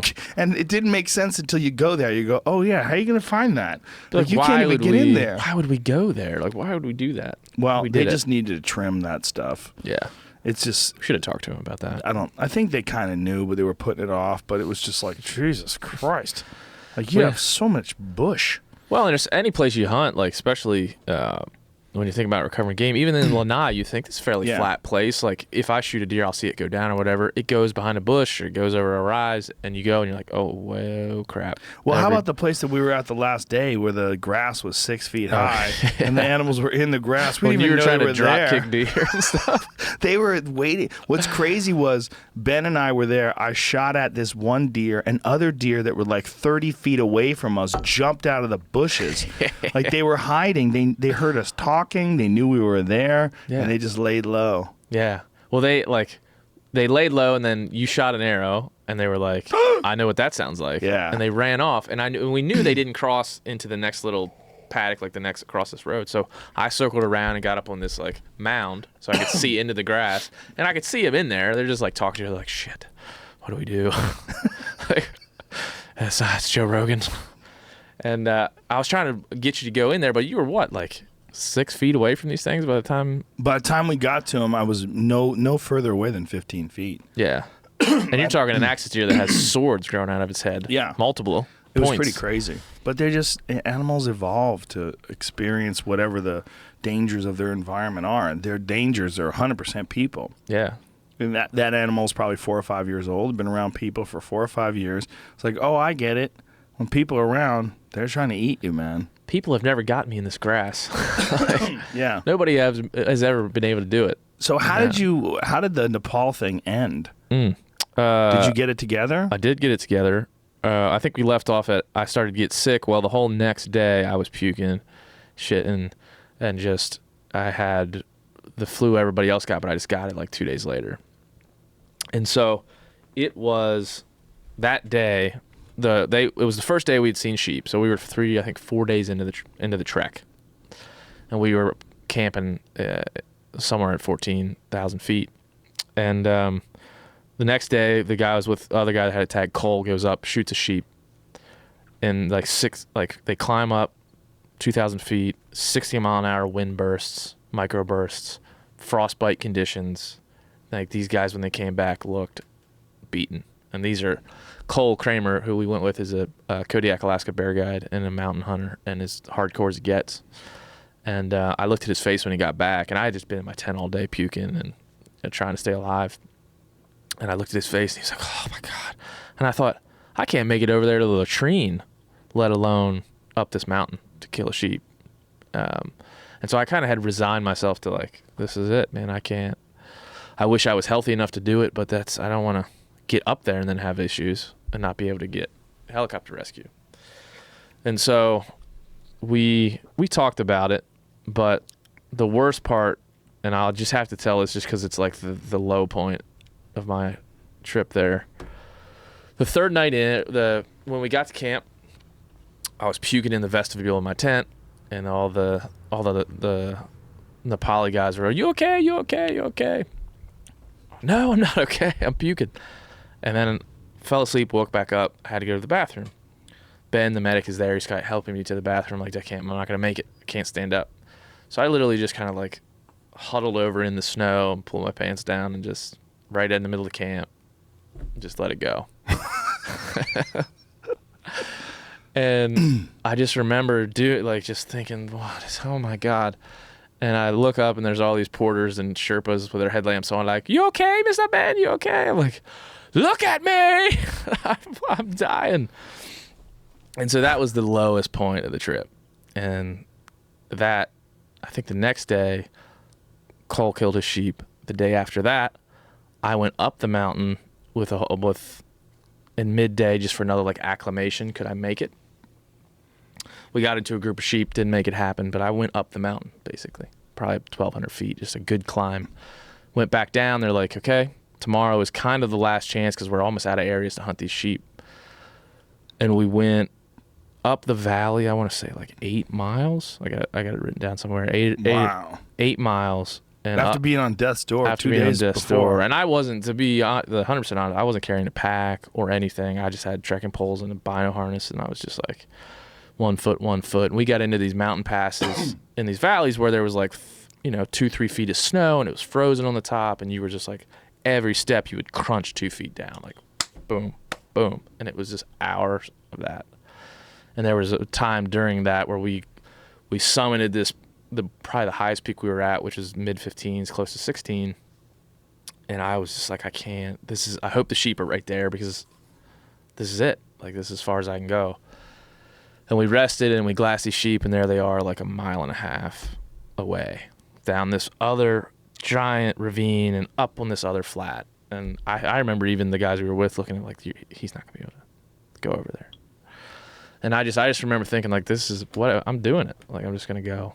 And we slid on our butts like down the side of this mountain. Me and 2 guides slid on our butts down the side of this snowy, icy bank. Got up, walked a 1/2 mile, popped up over this ridge. There the sheep are within 300 yards. In about 20 minutes, I got on a big ram and shot him. Wow. And yeah, and there was no celebration. I wasn't even happy, I don't think. Because you're so out of it. Yeah, I think I just kind of like slumped over on my pack. I was laying prone, I was like slumped over my pack and like, okay. Did you eat it that night? Yeah, they ate the whole thing. Wow. Not all that night, but. Did you eat any of it? Oh, yeah. I was too sick, like the spices, that curry spices, even the smell of that curry spice, I couldn't even take. Really? So I ate a good bit of it. Oh, they curried up your They put sheep? that on everything, but even the tent smelled like that. So I like the cooked tent. I couldn't even really be in there. I ended up just eating rice for a couple days because I just couldn't. Wow. I couldn't stomach because it was just such a gnarly experience. So everybody ate your sheep. Like, you didn't even bring it back? No, you can't bring the meat back here anyways. So the point was, they had mostly already eaten Cole's sheep within a day and a half or 2 days. What, And wolves? And I'm talking. How many people There's are there? 24, 25 of them. Oh, wow. Yeah. Oh, yeah, they're burning through that thing. And not only did they eat the eyeballs, so Cole had shot a sheep and he was caping out the head, taking the hide off the head, popped the eyeballs out, and I think jokingly handed to one of the porters, like, haha, eat this. And I watched that dude put it on the end of a stick and put it over fire and eat it. Yeah, why wouldn't they? I mean, that's meat. So I didn't see this personally, but We're picky. yeah, they took the paunch, the gut sack, and cut it open, flapped out the insides, and took it back and cooked that too. You know, it's kind of like a Tripe. haggis, tripe kind of thing. And so, I mean, they just devoured the thing. And Would you go back? Yeah. Really? Yeah. Yeah. I'm going to Northwest Territories. That's going to suck. There won't be altitude involved. As bad though? Yeah, that's what I'm No, saying. and I think about, I often think about, what if, I'm glad it happened the way it did because I got so much perspective. Like on the way back, because we still had 2 days to hike out to get back to get picked up to go back to Kathmandu. It was 2.5, 3 days hike out. And hiking out, the first day we were hiking out after I shot my sheep and I had a night's rest. And I remember getting back at midnight. I don't know. We got back at 10 p.m. I had left at 6 in the morning from killing my sheep. And I was just so emotionally, spiritually, I'm fucked. And I remember thinking, well, tomorrow they're going to give us a rest day. And the guide was like, nope. It's too hot. We're all getting sunburned. I had blisters on the roof of my mouth. Whoa. From the sun, my whole the roof of your mouth. Yeah, from going up and the sun bouncing off the snow, hit the roof of your mouth. What? Yeah, blisters on the roof of your mouth. So you got sunburn on the roof of your mouth? I did. That's insane. I've never even heard of that before. Yeah, I feel like that's a pretty common thing for guys that go at that elevations, hikers and stuff. Wow. It might not be. So do you have sunscreen on your lips and your face and all that jazz? Halfway through I did, but I didn't really think about that because I was hot, but I was in the field burning up. But there's photos I look at now and I'm my lips are cracking open and bleeding. Wow. It was, yeah. And if you watch Shaki's episode when he was in Nepal, it's similar. They're self-filming and it's this pretty visceral deal. Did you get something out of that though, other than the survival? I got so much out of that. I got, I've written this now. I probably wrote 20,000 words on the trip, but I got this amazing feeling. First, being around people that are not primitive is the wrong word, but that removed from society. Right. They don't really even have the option to be modern. They couldn't get a chainsaw if they wanted to. They have an axe and they need to chop wood. And they're just being around that level of just primitive people, and that they're primitive is the wrong word. I'll think of something better than that, but their spirit was so infectious. They're happy people. And you have these Sherpas and porters who, those big Sitka bags, the big roller top bags. We took one to base camp because they told us, oh, we can leave it. We won't take it in the hunt. These guys would take a 90-pound suitcase, put it on top of their head, and just go walking up these trails I was describing. It was nothing. Put on their head? Yeah, they balance everything in a basket on their head, all these porters. A 90-pound bag? And they would do more than that, 200 pounds. What? Yeah. On their head? Head strap, basket back here. 200 pounds? Yeah, if not more than that. What kind of disc issues do those guys have? They don't care. I mean, and they're wearing, these guys are wearing, sandals, and some of them be wearing, old sneakers, and they're just wearing, whatever clothes that they would able to gather. And they're doing these amazing things, and when they take a break from something that you or I could never conceive of doing, they're, happy as could be. Their perspective on life is only hardship and poverty. That's all they know. That's the only thing they'll ever know. But yet they're happier than I think maybe I could ever be. That is a big part of Sebastian Junger's book, Tribe. Mm-hmm. A big part of it is how living easy and not sustaining massive amounts of difficulty most people do in these impoverished communities is one of the reasons why people aren't happy, is that people actually need struggle, which is very counterintuitive for a lot of people. It is. And I remember coming back, there was a bunch of moments, and I could describe all these moments where I just I'd be at my wit's end just thinking, I'm just a regular dude. I'm not some adventure. What am I doing? Right. And I'd get to a point where I'd be complete exhaustion. And I would look over, and here would come this porter, this 25-year-old kid with a basket strapped on his head with 100 pounds of stuff, wearing sneakers, and I got $400 Italian boots on and sick gear, and I'm like, and it would always come at these opportune moments where I'd look over and I'd see that and be like, oh crap, like this person is, here I am. I am in physical pain and things are happening, but like to have the mental fortitude that those people have, and they don't even know they have it. That's just how they're wired. And so I came back after the whole thing, and I remember hiking out, being like in the front of the group all of a sudden, like really feeling good. My pack's back on my back. I'm like energized again, thinking like, this is the best feeling in the world. That feeling of overcoming that thing and being on the downhill slope. Yeah. I'd go back just for that feeling if I could catch it again.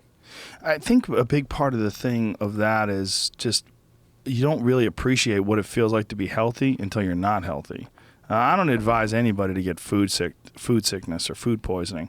But one of the things about it is, man, once it's over, you realize, you go, God, like being healthy is so critical. It's like everything. Like, it doesn't matter your status, your money, your friends. None of that means shit if you're unhealthy. Yeah. I mean, and the people in Nepal live in this, they just went through a civil war in the recent decades. And these people were like at the epicenter of it. And they're, our trip gave them jobs, it gave them purpose, it gave, like, there's a lot of things. Our main guide, Man Bahadur, didn't have shoes until he was like 13.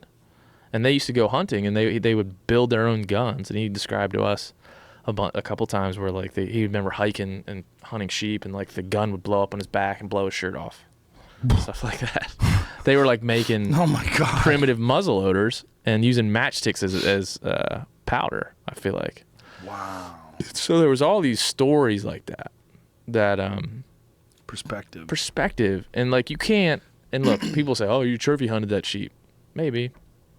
But there was so much more to it that if anybody would ever What does that mean, though? Yeah, see, that's you just ate it. We ate it. Yeah, I mean, what does that mean? What it means is people make a distinction that you did not have to bring that animal back in order for you to survive. That's right. So that's the only way they're allow assigning you to hunt. motive to me then, right? If they call me a trophy hunter. I would say this. I would say, look, you go into a war-torn area of the world where after the war, they don't have a lot of chance to make money. Like the tourism has kind of died. Once you've been through a war, it's really not a happy place to be. And plus, the place we were hunting I think the Dropatan hunting reserve is like the only hunting reserve in Nepal. Like, and it's heavily regulated. I think there's 19 blue sheep tags a year. So you're thinking like everybody that goes, how many people a year go to Mount Everest Base Camp? Thousands. I don't know what the number is, but it's thousands. I think we were probably within the couple of dozen Westerners that had been to that area post-war and had brought 24, 25 jobs, plus the people that prepped that, plus all that stuff. So, like, seeing that is pretty powerful to me. And shooting that sheep and not even giving a shit whether the horns made it back or not. I mean, somebody can question my motive all they want. But within the system and the structure that's set up there now, hunting is one of the more valuable things one of the more valuable tools they have to get better at everything, at their lives, that they're having. It's their resource. Yes, their resource. We can look down upon that, but it is a natural resource along the same veins as, like, if you live in an area that has fracking, that's a natural resource. If you live in an area that they dig minerals out of the ground, that's a natural resource. It's not a good or a bad thing. It's just the reality of their environment. And so there's so many, I think that there is arguments against what we did. If somebody like broke it down, like I always try to break it down from the other side, I think people say like, why don't you just take pictures of it? What are you doing? You just go up there, pay $20,000 or whatever you pay for a hunt like that, take some pictures. Well, part of it is the challenge. People don't understand how difficult it is to do what you did. To do what you did and then have this final accomplishment, which is to get close enough to an animal where either it doesn't know you're there, or you get in a good place where it can't wind you, it doesn't smell you, and you can take it out and kill it. It's hard to do. Well, it's insanely hard to do. I've got all my own personal reasons for wanting to kill that sheep. And I would also say, like, present a better plan then. Are you going to pay what hunters are willing to pay? And are you going to be a part of conservation regulation the way that hunters are? As a trekker and a photographer, like, Give me a better idea. Okay, but here's the problem with that. Their response to that could easily be, what about if you decided to hunt people? If you paid $1 million to go hunt a person, and that money fed all these tribes people in Mozambique, is it okay to go out and hunt people? No, you surely still have the ethical and moral obligation to do it. But to them, to animal rights activists, you have an ethical, moral obligation to let that sheep live. Yeah, and I'm on your side, but I'm just saying. No, you I can like make to see both sides. Like I really do, like, because we only ate it there, and because we didn't have a freezer full of backstraps, and because that thing didn't occur the way it normally occurs for me, there was like some complexity of that. Yeah. In my mind, I'm like, right. Crap, man. Am I really over here just to collect this sheep and bring it home and show people? But you're also filming. Yeah, we made what will be hopefully an awesome film. And so at the end of the day, I checked myself and I said, did you do it for the right reasons? And after I look back at the trip, I'm like, man, there are 100 reasons why I did it, and they're all good. And it was, what we did was a good impact on the place we went, on the animals that we hunted. Like it's to me, it's all good. And I would have argument with somebody that feels differently about that. Plus, you got to trip balls and see a fake baby and a fake wolf. People pay a lot of money for that shit. Yeah, man. Mushrooms are expensive. Yeah. And you might not see a wolf. You might not. You might not see a baby on the road. I'm sure there's still like a log shape, or like a wolf shaped log in Nepal or something. Somewhere. You're like some rock that you're looks like a holding baby. onto it. Like it had to be something. It was I'm a not wolf. Crazy. Yeah. All right, we got to wrap this up, man. Let's do it. Ben O'Brien, what is your Twitter that you don't use again? My Twitter's at Benjamin OB, but I never use that. So Instagram's always the better way to do it. It's Benny OB. Yeah, BENNYOB 301. How did you get to 301? That's the area code where I grew up. Oh, holla. Holla. But I didn't. Shout out to 301. Yeah, man. I created that handle when I didn't know it would be a thing. I thought nobody would ever see that. Oh, well, now it's a thing. Now it's a thing. Let's do it. We blew you up when you had that competition with the people you work with. All right, folks, we're out. We're out for a while. We'll be back next week with a one podcast with my friend Ari Shafir on July 18th, which is the release date of his new Netflix special, which is going to be fucking amazing. It's a 2-part special, childhood and adulthood. Right? Is that what it is? That's what he calls it? What does he call it? Ari Shafir. Look up Ari Shafir on Netflix. All right. See you soon. Bye.